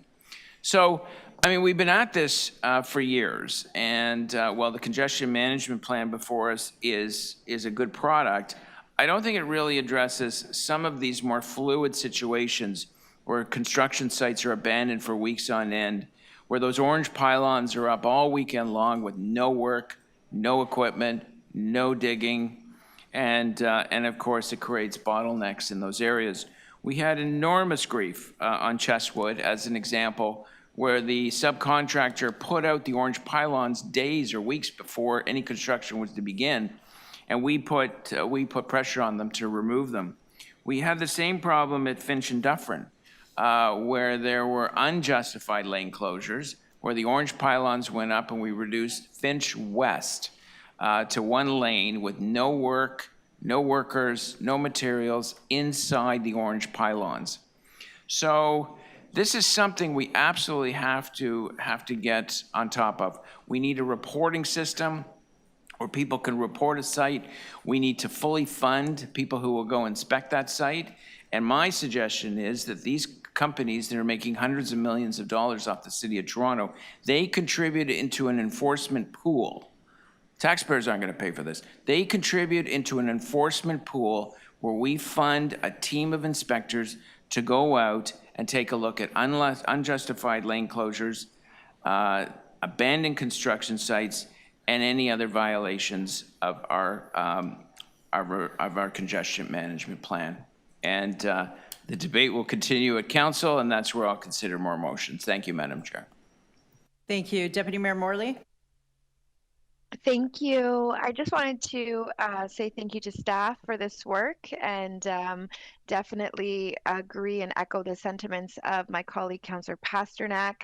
I think the interest, investment, and activity in our city is a great indication of the direction our city is going. And it's so important that we continue to get a handle on the congestion management as well as the construction coordination as we navigate this unprecedented growth. I just wanted to also highlight, out in Etobicoke Lakeshore, we are the largest and fastest growing ward in the country, and we're seeing unprecedented growth and development taking place here in our ward. So we do look forward to staying in touch and working closely with staff on including Etobicoke Lakeshore, key intersections, key construction projects for prioritization as we continue to grow and manage this growth in a good way. So I'll leave it right there. And thank you, Madam Chair. Thank you. Any additional speakers? Last call. Councillor Perruzza. Yeah, I just a couple of things. So with the utility companies, absolutely. Sort of smash and grab as much as you can because they're smashing our infrastructure. They're like, the utility companies are single-handedly ruining the city's infrastructure across the city. The boulevards, the sidewalks, the this, the that. They go in, they dig them up, they don't fix them, they move on, right? They don't care.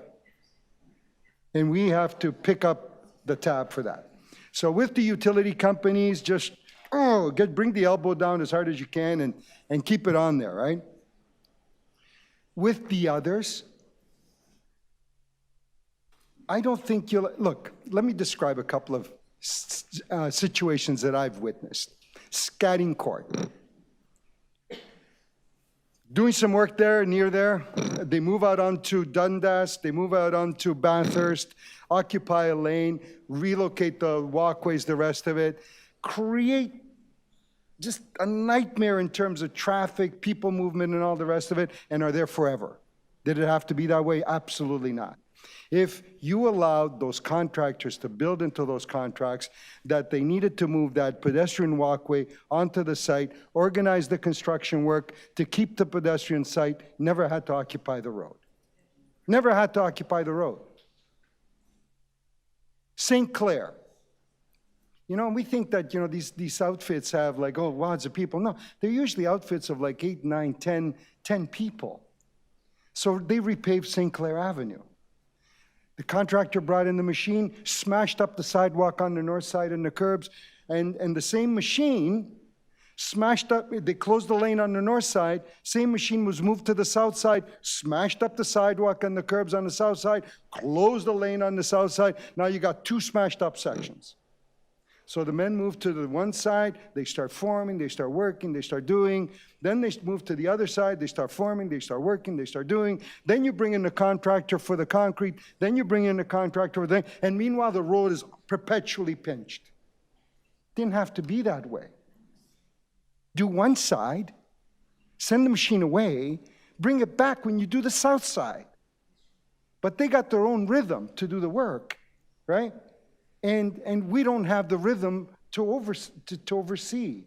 So you need to build it into how it is that they do the work and how it is that they bring the contracts forward. Keel Avenue. Councillor Pasternak, things on. They're doing some work there. For a couple of years, they're going to close Keel Avenue for the, northbound for like almost forever, pinch the road. Did it have to be that way? Absolutely not. Massive boulevard. Build a temporary lane on the boulevard. Gravel it up. Let people drive over it. Is there a cost to that? Yes, but you keep the road moving. You don't have to kill it. And kill it for everybody. So this needs a general. It needs to be militarized.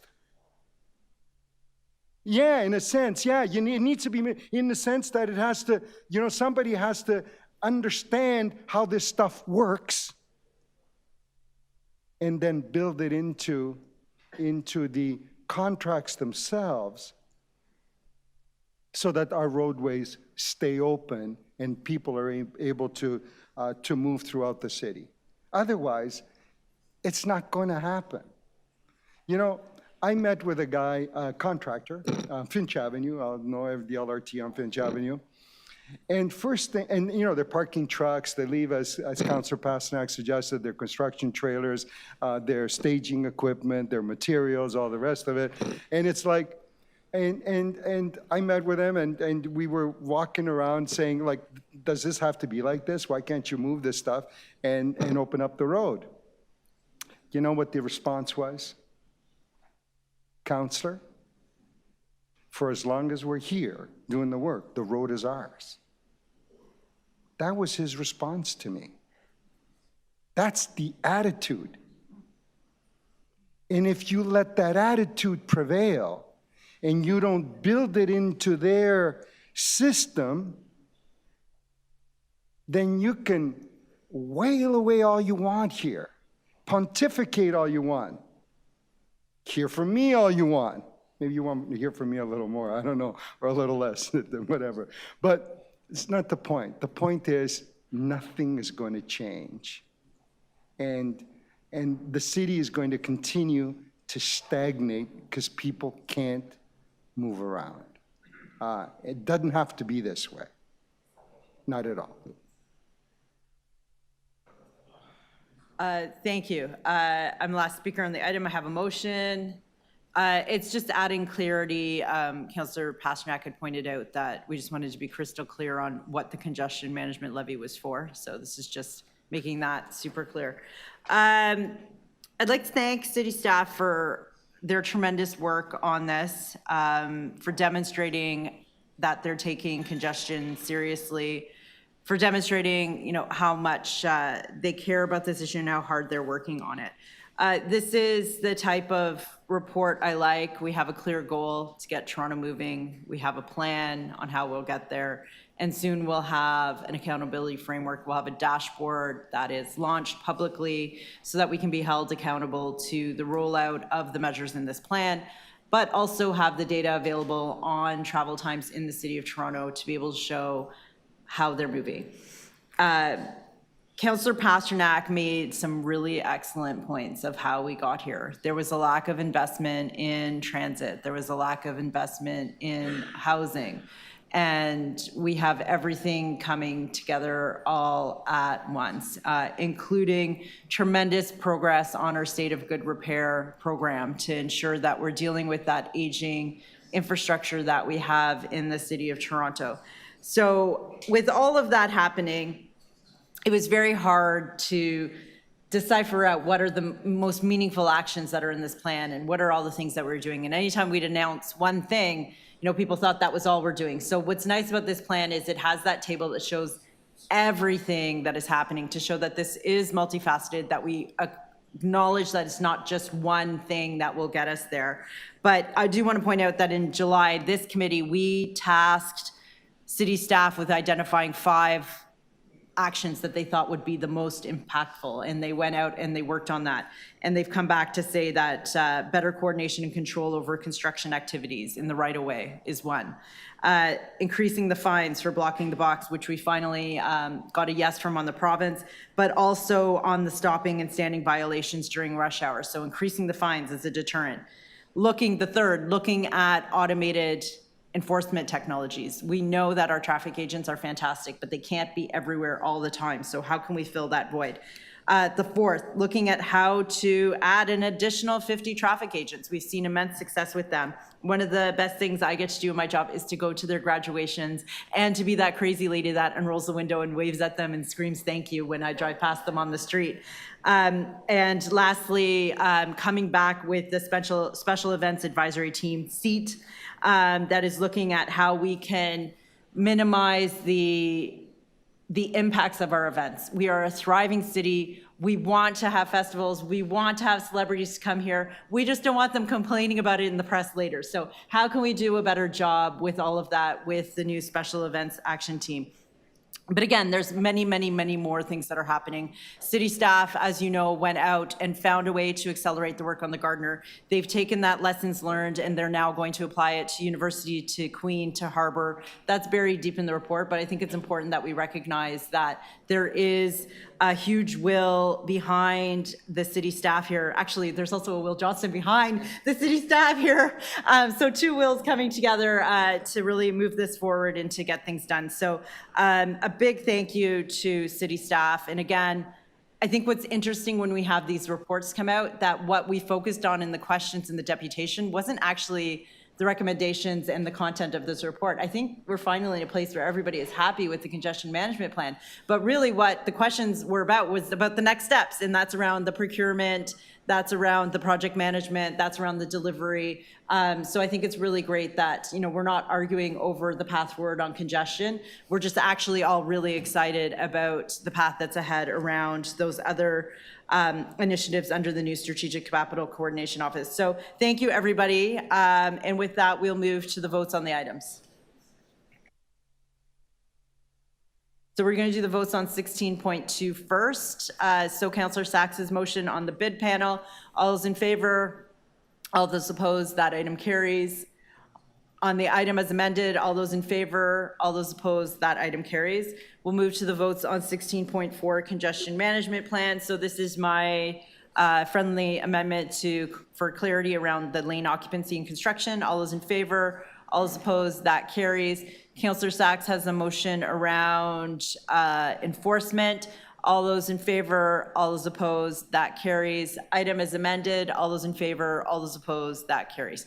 Okay, so we have 4 items before us. I will note that we will probably extend to complete as several members have meetings at 1 o'clock that could go late past lunch. So we're going to try to get through everything, hopefully with only a short extension. So I'm going to go to 16.7, enforcement of bylaws, illegal bike lane parking. So I'm going to suggest we do all the items with deputants so they can leave. So Michael Longfield, you have 5 minutes.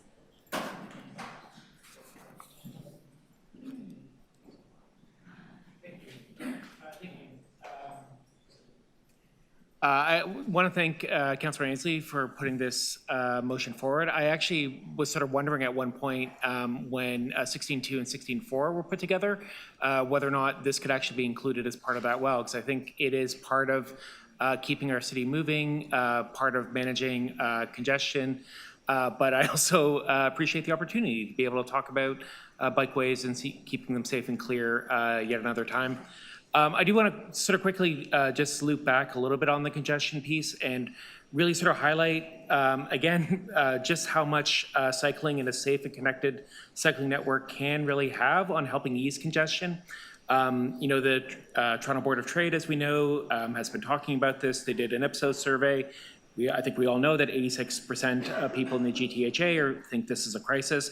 I think it's important to look, though, and we were talking about it today with the congestion management plan, that when people are asked what they think the causes of this are, 60% say it's congestion or it's too much construction or mismanaged construction, and over 50% say it's just too many cars. It's actually down to only 21% of people that are sort of blaming curb lane usage, and that includes Cafe Tio, parking, and bikeways. So when you ask people what the problems are around congestion, people can see what's in front of them. It's that, it's what we talked about earlier. We need to be doing better on our construction zones, and we need to be finding ways to get more people out of cars.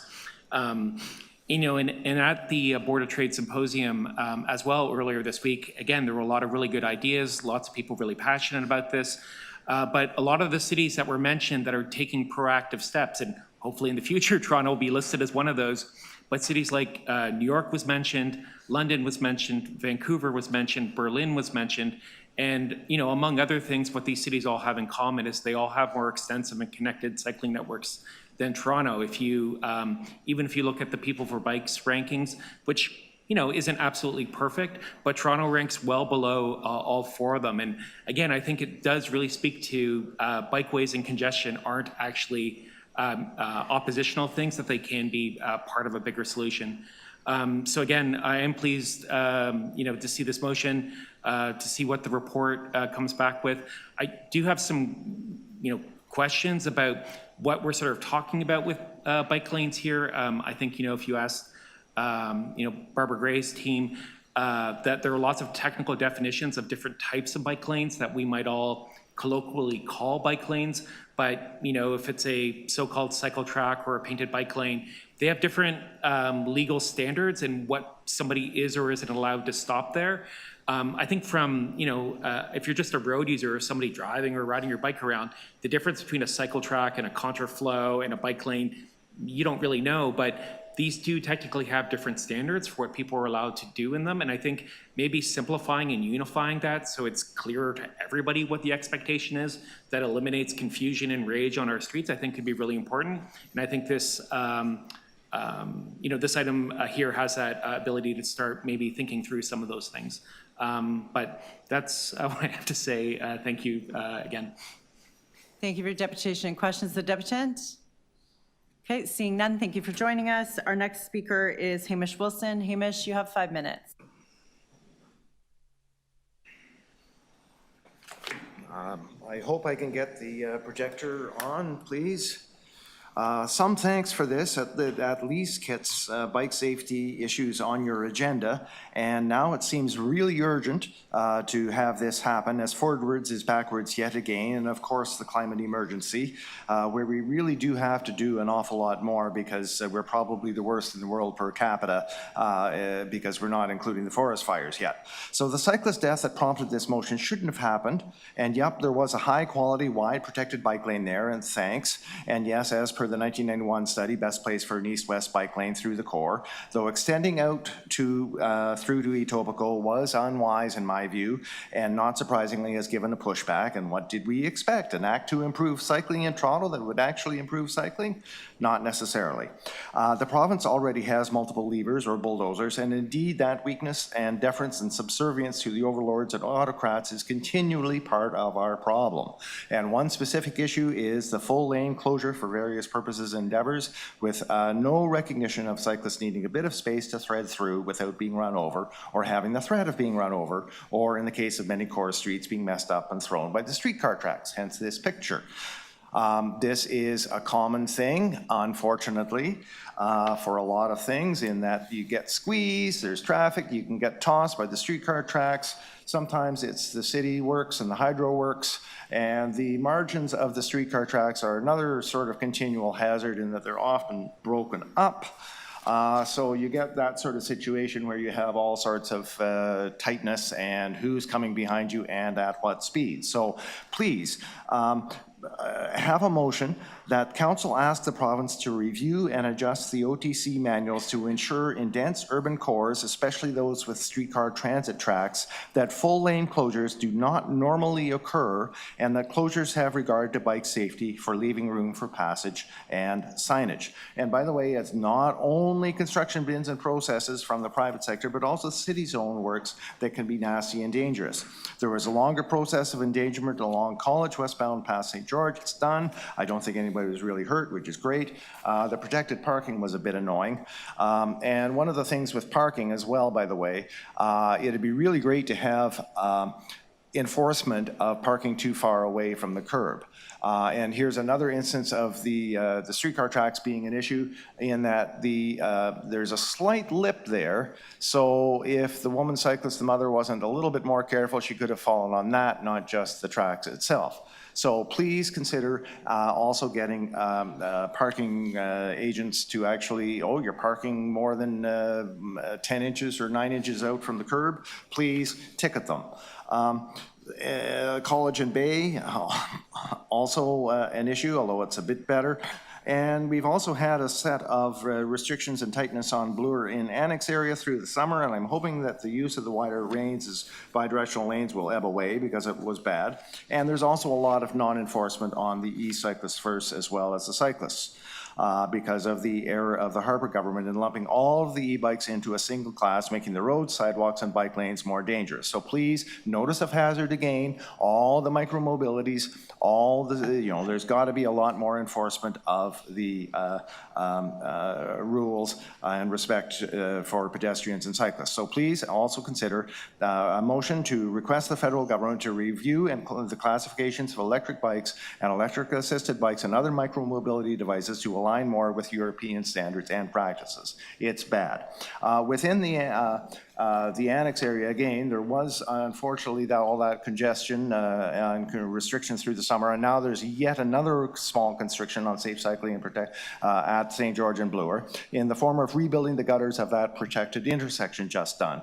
This is a profile of the gutter that's just been ripped out. Unfortunately, there was a harsh crash of a good cyclist wearing a helmet at the northwest corner of that intersection on August 30th, and I'd given notice of hazard a few days earlier, and unfortunately she's still in hospital, I believe, in intensive care. This is bad. I'm hoping she comes out, of course, and I heard from Michael Longfield that there was a friend of his that has a broken collarbone. So yeah, this has been fixed. Now, that's great, but notice of hazard again, and this is so frustrating. I can go on for 15 minutes about notices of hazard. It's not good enough just to pass a motion after the fact, oh, we should do more enforcement. There's so much danger out there that you are not reacting to. You're beginning to, and I'm seeing a lot of road repair too, which is great, but sometimes this is like a little bit of black lipstick on a pig, like Queen West near Ossington. Notice of hazard again, Ossington and DuPont needs reconstruction. Because of the move of the Ford government, you should make a motion this meeting to start some emergency bike lanes there to try and save a life. I'm out of time. It's what a shame. It's too dangerous here. Thank you. Questions of the deputant? Okay, thank you for joining us. Questions of staff? Councillor Sachs. Yes, thank you. I mean, I do want to agree with the comments of the deputant. We have way too much danger on the roads, and the fact that we just built a bike-friendly intersection, which promptly hurt multiple people, is, you know, it's just not a good sign. I noticed in the report that there's a reference to the police moving forward on procurement of automated license plate detectors. Now, council passed approval for that a year ago, plus authorization for the money to come and to be paid for out of the results, and we still don't have it. Do you have an update on when those automated license plate detectors are going to be in use to save the lives and limbs of people cycling in this city?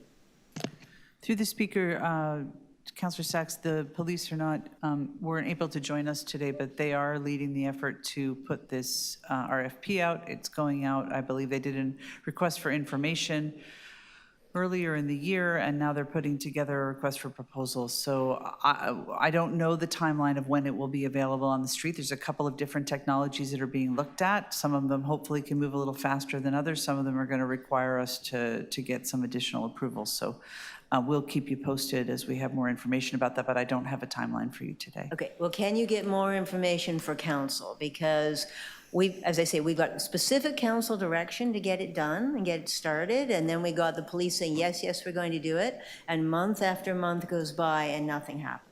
I'm going to confirm the police will be able to join us at council for this conversation so they can answer that question. All right, and will you undertake to have your department do everything you can to accelerate the deployment of automated enforcement for bike lane safety? Yes, we are working on the program with the police.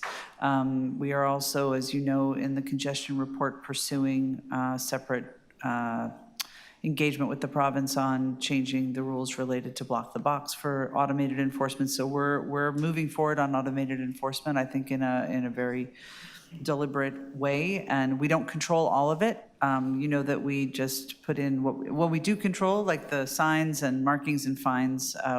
We've been working to get those in place. So there's more to be done, absolutely.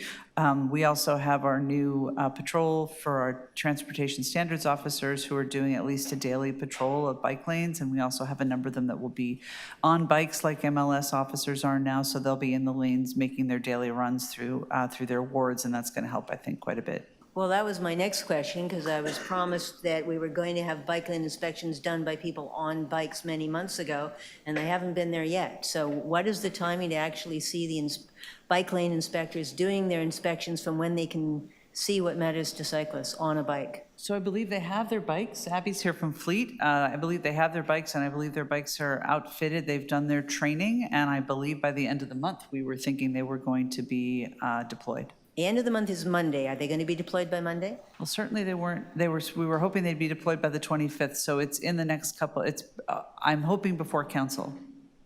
Okay, again, it's one of these things that, again, just seems to take endlessly more It's than time than it imminent, should. council, and it does take a while. I do agree with you. It is imminent. And until they get on bikes, they're actually doing those patrols daily in their cars. I know, but they can't see, and they don't recognize what they're seeing from a car. I think it's really important to have them on bikes, and I'm glad that we've been able to work with Fleet to move that forward relatively quickly. All right. Are you open to any further efforts for citizen enforcement of bike lanes? Because we know, I've been talking about bike lane enforcement, other councilors have been talking about bike lane enforcement month after month after month. We've had 6 people killed this year, not all of them in bike lanes, admittedly, and yet every single day, there are multiple vehicles illegally blocking the bike lanes, Perlator, FedEx, Uber, sometimes others, and we're not seeing an effective response from the city that gets these well-known frequent flyers out of the bike lanes. When are we going to see effective action for those repeat offenders? Through the chair to the councillor, we are not taking action on citizen enforcement at this time. I don't know if my colleagues in legal want to make any comments about that or not. Okay, but are you doing anything to get the frequent offenders out of the bike lanes? We are working on the automated enforcement tools to be able to enforce more consistently with violators in the right-of-way. And what about direct communications with the offending companies? You know That's who they happening are. as well. That is happening as well. We are meeting with courier companies and others.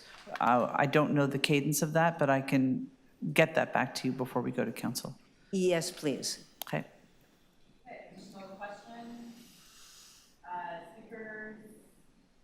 And Councillor Saxon, would you like to move the Rex as well?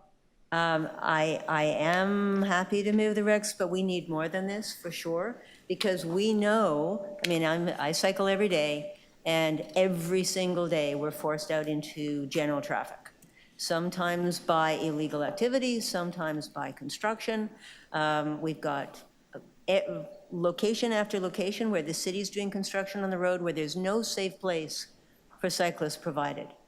And so we can't tell at the beginning of any day where there's a safe way to get to work. And this is, if we want, we know it's for the best interest of the city for as many people as possible to cycle. It's cheaper, it causes less damage to the roads, it causes less congestion. Anybody who's in a bike rather than a car is causing much less congestion in downtown Toronto, as well as the benefits for health and air quality. And we're not doing enough to make it safe. If it's not safe, most people won't do it. So this is really important stuff. Creating bike lanes, very important, but it's worthless if we don't make them safe. And so, and I know, Barbara, I'm on you about this all the time. We need to do better. And how many people have to die before we do it better? We need your help. Thank you. Okay. Just a few words. Deputy Mayor? Yeah, this is an extremely serious issue about safety. But I think rather than demanding our staff do everything to solve this problem, I think we've got to look at what's happening in the bigger picture. The bigger picture is that you have a provincial government that now is about to ban bike lanes. And their polling shows that the majority of people in Toronto vehemently oppose bike lanes, okay? So unless we start to change our approach to bike lanes in terms of getting people to appreciate the fact they do take people out of cars, they do help air quality congestion, it's been another failure. People are so angry and blaming bike lanes for everything. Every time I run into a person, they don't ask me about the city's budget. They don't ask me about what's happening with the parks. They ask me, why are you guys building bike lanes? That's all they ever talk about.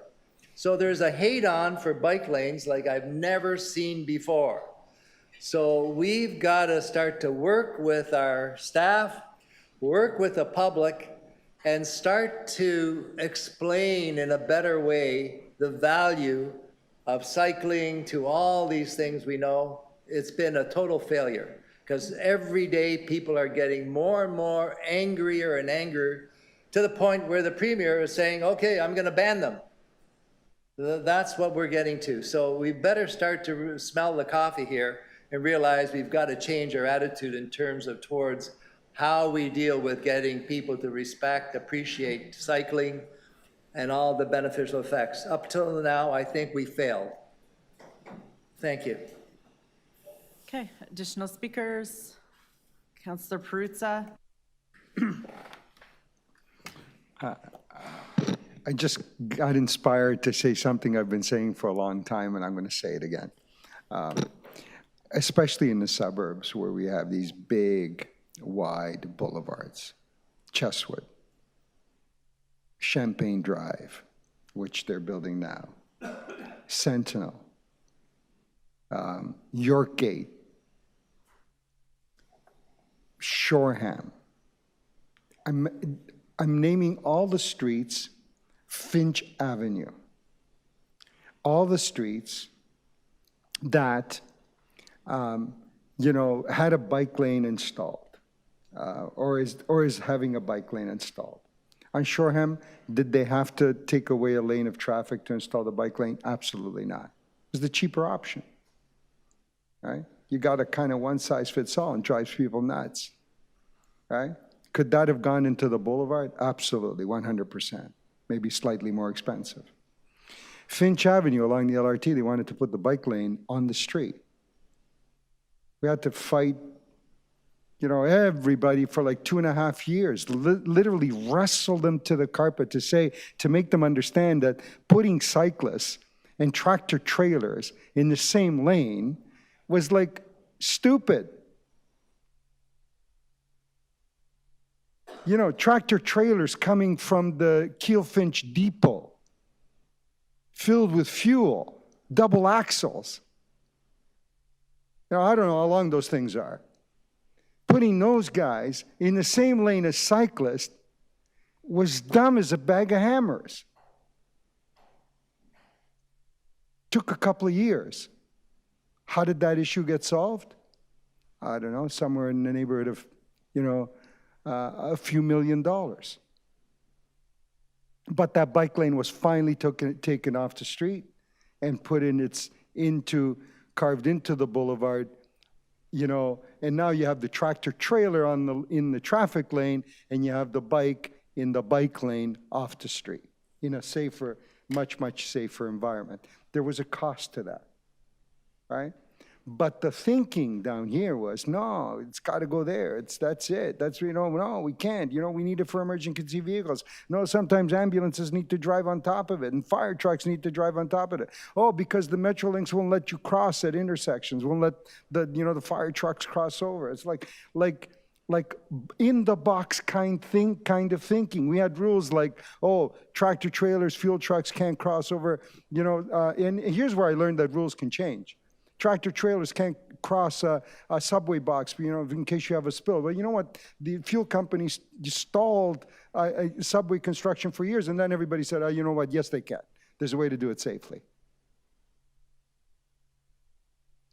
Yorkgate. They wanted to take up a lane of traffic. I asked these guys, said, come show me why you need to take up a lane of traffic, but you can't put the lane in the boulevard. They came up there, Councilor, there's a tree. I said, what tree? Like little twigs. Okay, fine, we'll go back and rethink that. That's what drives people crazy. It's because we have a model that's kind of like a standard across the city. And that's the first thinking. The first thinking is, take up a traffic lane, move it, put a bike lane on the street, without any kind of other consideration. And I get it. The alternatives often are a little more expensive and need a little more work. But they're there if you build them into the projects. Do you have to take up a traffic lane on Sentinel Avenue to put in the bike lane? No. Did you have to take up a traffic lane on hey, what's the street there in your ward, James? The one that, Chesswood. Yeah, did you have to take it up on Chesswood to put it in? No.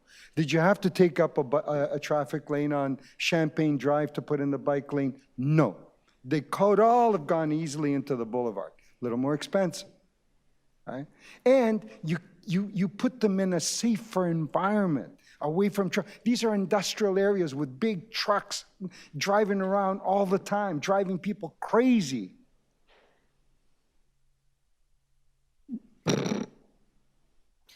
Thank you. Councillor Pastor. Yes, thank you, Madam Chair. It may sound a little bit repetitive, but I just wanted to echo many of the comments that Councillor Perusa mentioned.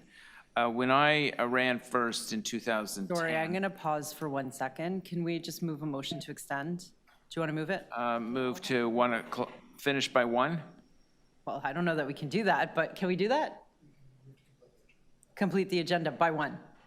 We can't say by 1, but complete the agenda. No more speeches. Yeah. I promise. Sorry, what's the issue?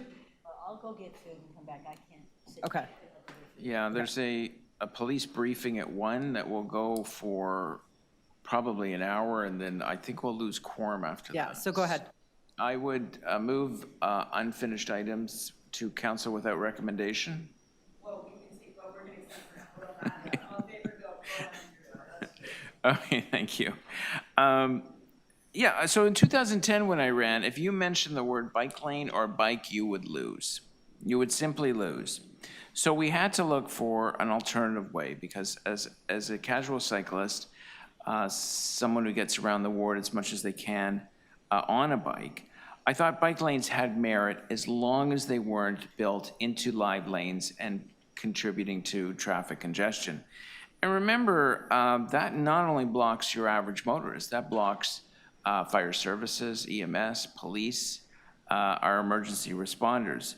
So very much like Councillor Perusa said, we looked at elevated bike lanes, we look at off-road trail systems, we looked at all kinds of alternatives that provided bike lanes without, in fact, impeding traffic flow. And it is important to point out, and this is what I point out to my residents when they complain, I said, look, when we have bike lanes, we keep the cyclists off the sidewalk for the most part. And when we have bike lanes, we have more cars off the roads because people look at cycling as an opportunity. So I think in essence, cycling can be safe, it can be off-road, and it can be done without impeding traffic flow. And I would urge staff, when they design these routes, and Councillor Perusa mentioned a few that we've done on Faywood, on Chesswood, on Wilmington, where the streets were quite wide, and we were able to do it without taking away any lanes. And of course, we're advancing that approach. So that's a paradigm shift in the city. I think we can do more if we think off-road, and if we leverage the boulevard, and if we leverage wide streets. Thank you. Okay. With that, we can vote on the item. All those in favor, all those opposed, that carries. Okay, 16.8, we have 2 speakers, and then I just want to point out for timing, because we're going to try to finish by 1, then we'll go back to 16.1 tanker trucks. I know Councillor Cole had questions, and then 16, okay, you want to release it? Release the exploding trucks. Yeah. Okay, all those in favor of that item, all those opposed, that carries. Just a point of order on that, Deputy Mayor Cole, that will not go to council. The motion before us is to receive, so if you wanted to debate it at council, you have to move a separate motion to refer to council. And the clerk can correct me if I'm wrong. Yeah, I'll just receive it. Okay, all those in favor, all those opposed, that's received. So now we're going to do fossil fuel advocacy. We have 2 deputants, and then the final item will be EV chargers, and I know that Councillor Fletcher will come back for some questions, so I'll let her know that's coming up soon. Our first deputant is Samantha Green. Do you have Samantha online? Hello, can you hear me? We can hear you. You have 5 minutes. Okay, thank you, Madam Chair and members of the committee. I am a family physician in Regent Park and, sorry, can you hear me? We can hear you. Okay. I'm a family physician in Regent Park and a volunteer with the Canadian Association of Physicians for the Environment. I applaud this week's PTC motion to decline fossil fuel ads, and I strongly endorse Councillor Sachs's motion to decline fossil fuel advertising on city assets. I would suggest including ads for gas-powered vehicles in the ban, like the City of Edinburgh. An advertising ban will help denormalize these harmful products, improve public health, and possibly even save lives. As you may know, the TTC was among the first organizations in the world to decline tobacco advertising. The City of Toronto now has the opportunity to again be a leader in protecting the health of the public, joining cities like Amsterdam and Edinburgh. Research shows that advertising bans work to denormalize unhealthy products and industries. Comprehensive tobacco ad bans reduce per capita tobacco consumption by 6 to 12%, independent of other regulations and policies. Like tobacco, fossil fuels kill. Fossil fuel air pollution is responsible for 8.7 million deaths per year worldwide, or 1 in 5 deaths globally, and 1 in 7 premature deaths in Canada. And then, of course, there's climate change, which is the greatest health threat that we face. The number of people dying from climate change is already comparable to smoking-related deaths. One study estimated that between 2000 and 2019, more than 5 million people a year died due to the effects of climate change. And with the frequency of heat waves, severe storms, wildfires, floods, and droughts set to increase due to climate change, this number will only grow in the coming years. For decades, as early as the 1950s for some companies, the oil industry has known the truth about the devastating impacts of fossil fuels and the health harms of air pollution and climate change. Yet oil companies continue to create massive promotional campaigns to mislead and confuse the public, downplay the urgency of the climate crisis, and overstate the work they are doing to solve the problem. A recent advertising campaign on the TTC by the Pathways Alliance falsely claimed that these companies, the tar sands' largest extraction companies, are taking action on the climate crisis. This is blatant greenwashing. A 2022 UN commission led by former Canadian Minister of the Environment, Catherine McKenna, gave us a global definition for greenwashing, declaring that companies and organizations that build or invest in new fossil fuel supplies cannot claim to be net zero. Fossil fuel advertising directly undermines the City of Toronto's climate commitments. As you know, Transform TO targets net zero greenhouse gas emissions by 2040. Canada has also committed to a transition away from fossil fuels, most recently in the final declaration of COP28. And the federal government has also already committed to phasing out gas-powered vehicles, yet up to 80% of car advertising in Canada promotes gas-powered SUVs. So our climate targets cannot be met while fossil fuel companies continue to promote their harmful products. A ban on fossil fuel advertising on city assets would enable the city to meet its climate commitments and also save lives.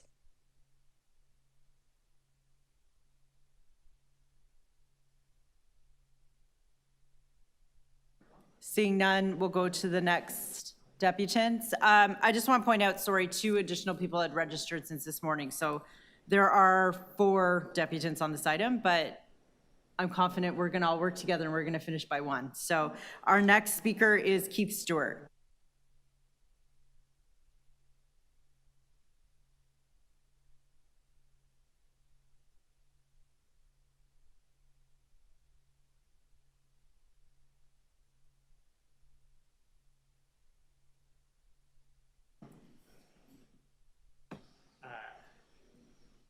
Madam Chair. My name is Keith Stewart. I'd like to thank you for this opportunity. I'm the Greenpeace Canada's Senior Energy Strategist. I also teach a course on energy policy at the University of Toronto. I'd like to strongly support the motion that's before you on fossil fuel advocacy, advertising on city assets, because in the midst of a climate crisis, greenwashing is not a victimless crime. I personally started volunteering with the Toronto Environmental Alliance's Climate Caucus in 1994, and I've worked full-time on climate policy and advocacy since 1999 with T, WWF Canada, and now Greenpeace. I've spent decades trying to counter misinformation coming out of the oil industry. The outright climate denial campaigns funded by oil companies like Exxon of the 1990s and 2000s that sought to cast doubt on the science to delay action were modeled on those of the tobacco industry. In many cases, they even used the same PR companies and spokespeople. We know that those campaigns by tobacco companies to misrepresent the science had a huge cost in human life, suffering, and healthcare. That is why we strictly limit tobacco advertising. We should be doing the same with fossil fuels. While the outright climate denial campaigns have morphed into what academics call a discourse of delay that includes advancing false solutions, the goal, however, remains the same. Oil and gas companies want to block or delay action which would reduce demand for the product they are selling, even though they know very well that the production and use of oil, coal, and gas are the primary driver of the climate crisis, whose impacts we've all seen around us this year in the form of wildfires and floods driving people from their homes. And if you've been watching Florida today, that's climate change in action as these storms are becoming superpowered. As part of countering this new era of information, Greenpeace Canada launched a complaint last year with the Competition Bureau regarding the ad campaign by Pathways Alliance that was so prominent here in the City of Toronto. We detailed precisely where we thought they were being dishonest, and we believe it's an extremely strong case. The Bureau's investigation of our complaint is ongoing, but in the meantime, we've had new Competition Act legislation at the federal level that will clarify the rules around greenwashing. These new rules are not popular with oil companies who have launched a PR campaign to say they are being silenced. But truth in advertising is enormously popular with Canadians. In an Angus Reid poll conducted last week for Greenpeace, 93% agreed with the statement. Companies should face penalties for making environmental claims that they can't prove are true. The motion before you asks staff to report back on a policy to decline fossil fuel advocacy advertising on city assets unless it can meet two conditions. First, it must meet the terms of the new federal anti-greenwashing legislation. Today is the last day for the Competition Bureau's public consultation on the guidance document that will detail exactly how they will apply these new rules. So they're going to be clear and in effect very soon, so you can use them. I think pre-screening ads like this is a good idea, so I don't have to launch legal proceedings to get bad ads taken down, which is a waste of time and energy for everyone involved. The motion also asks the city to decline fossil fuel advertising that is not consistent with Transform TO. This is an interesting question and one that deserves serious thought. We would be happy to provide resources to your staff as they develop advice for you, including the brief that we gave to the Competition Bureau of Canada. In short, this is a great motion. We strongly support it. We hope you will too. Thank you for your time and attention, and I'd be happy to answer any questions you might have. Thank you for your deputation. Are there questions of the deputants? Seeing none, thank you. Our next deputant is Amelia Beliveau. Amelia is online. And then the final deputant is Ann Curie right afterwards. Amelia, you ready? Yes, hello. Are you able to hear me? 5 minutes, thank you. All right, thank you very much for having me today. My name is Amelia Beliveau, and I'm the Energy Transition Program Manager at Environmental Defense, and I'm here to express my support for the motion put forward by Councillor Sachs to ban fossil fuel advocates and advertising on city assets. So I've worked on climate and environmental justice issues since 2012 as an academic researcher, policy analyst, and campaigner with environmental nonprofits. And my graduate studies focused on climate justice and investigations into how corporate power is organized and exercised by the fossil fuel industry. And in my role at Environmental Defense, I've worked on their Competition Bureau submission about the amendments to the Competition Act as part of these new anti-greenwashing rules. And a little bit quickly about Environmental Defense. So we're a registered charity and nonprofit and have worked for over 40 years to safeguard fresh water, create a livable climate, decrease Canadians' exposure to toxic chemicals, and end plastic pollution. And our work is supported by over 260,000 people across Canada, with quite a large presence in Toronto. So as we've heard, climate change is, of course, a growing risk to Canadian cities and a devastating and existential threat to people around the world and the places that we hold dear. And greenwashing obscures people's ability to make choices, their consumption choices, based on their concern about climate change, and negatively impacts the overall public discourse about climate action. greenwashing has become pervasive, with 72% of companies based in North America admitting to have overstated their sustainability efforts and engaged in greenwashing in a recent Harris poll. And of course, while greenwashing can occur in any sector, it's been perniciously used by the fossil fuel industry. So we've heard as well that the fossil fuel industry has a well-documented history of spreading misinformation and disinformation about climate change. A recent example I'd like to highlight is the 2024 U.S. House Committee on Oversight and Accountability report called Denial, Disinformation, and Doublespeak, Big Oil's Evolving Efforts to Avoid Accountability for Climate Change, because it really shows this pattern of fossil fuel businesses failing to tell the truth about their products, intentionally sowing public confusion and doubt about climate change, and using advertising and their positions of power to deter climate science from being broadly accepted and acted on. And so while this report was undertaken in the US, a number of those oil companies and their subsidiaries that were investigated in the report operate in both in Canada and the US. There's also, of course, evidence of a similar history of greenwashing being employed in Canada. And so two recent examples are the Competition Bureau investigations into greenwashing by Enbridge and Pathways, which the previous speaker just highlighted as well. So I'm going to take one moment to speak to Enbridge's approach, and then would just like to reiterate my support for this motion. So Enbridge owns the largest gas pipeline network in North America and is actively trying to expand in Ontario. And while the Bureau's investigation into Enbridge for misleading advertising is ongoing, the company continues to promote gas as a low-carbon, clean energy. Natural gas, which is a fossil fuel, it's a fossil gas, mostly composed of methane and predominantly extracted through fracking, is of course still a fossil fuel. And while Enbridge is also making these claims about the relative affordability of gas versus other heating options, it's admitting that heat pumps are the most cost-effective option for heating homes. So in addition, the customers who have been on the receiving end of this misleading information and advertising have not received notice that Enbridge is under investigation or been sent information detailing some of the potentially misleading elements in Enbridge's marketing materials. And this will have a material impact, as Enbridge is seeking to persuade potential customers to spend thousands of dollars to convert to gas, and which is a decision that's not only costly, but will have long-lasting impacts given the average lifetime of a gas furnace or our gas infrastructure. And we see these ads on our bus stops, on transit, and all around.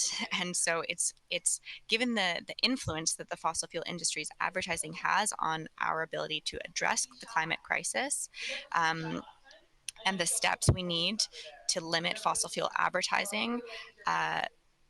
The Competition Bureau has been a big step forward, but the move by Toronto to limit fossil fuel advertising on the city's assets would be really showing climate leadership. So I just urge the councillors to vote in favor. Toronto would be joining. Thank you. Okay, our last speaker, is there questions of Deputant? Our final speaker is Ann Curie.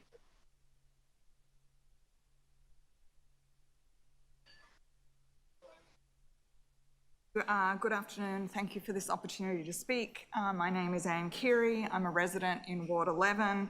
I'm a member of For Our Kids Toronto, which is a group of parents and caregivers who advocate for climate justice. And I'm also currently co-chair of TCAN, Toronto Climate Action Network, which is an umbrella organisation of now well over 70 groups actively addressing the climate crisis across this city. So I'm here today to ask you to support the ban on fossil fuel advocacy advertising on city assets and to continue Toronto's record of climate leadership.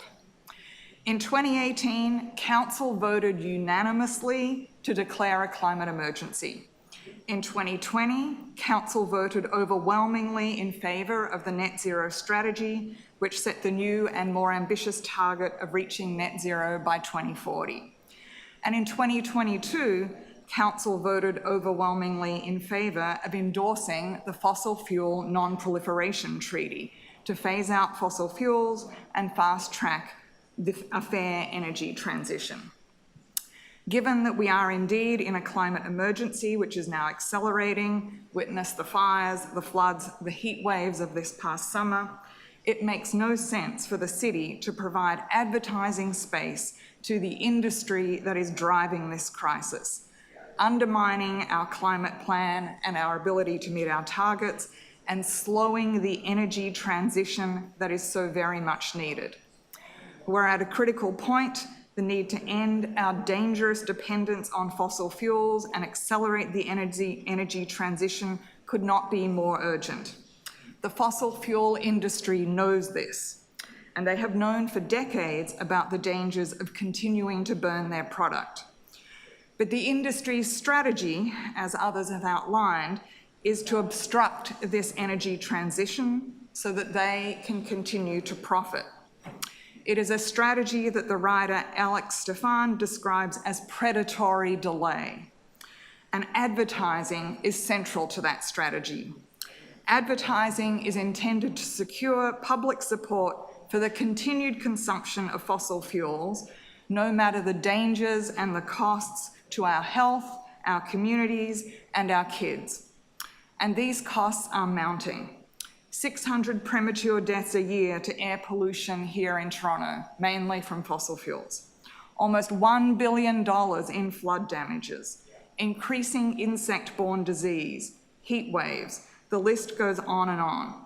Why would the city provide space for advertising to the industry causing these harms? As a government body, you can and must act in the public interest to protect our health and well-being.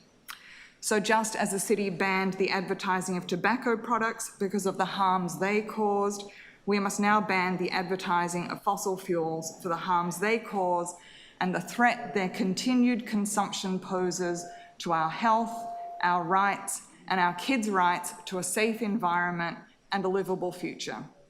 Toronto has a record of climate leadership. I urge you to continue building on that and support this motion. Thank you. Thank you. Questions of the deputant? Seeing none.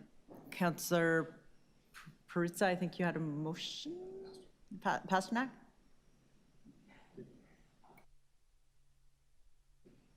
Okay. Questions of staff?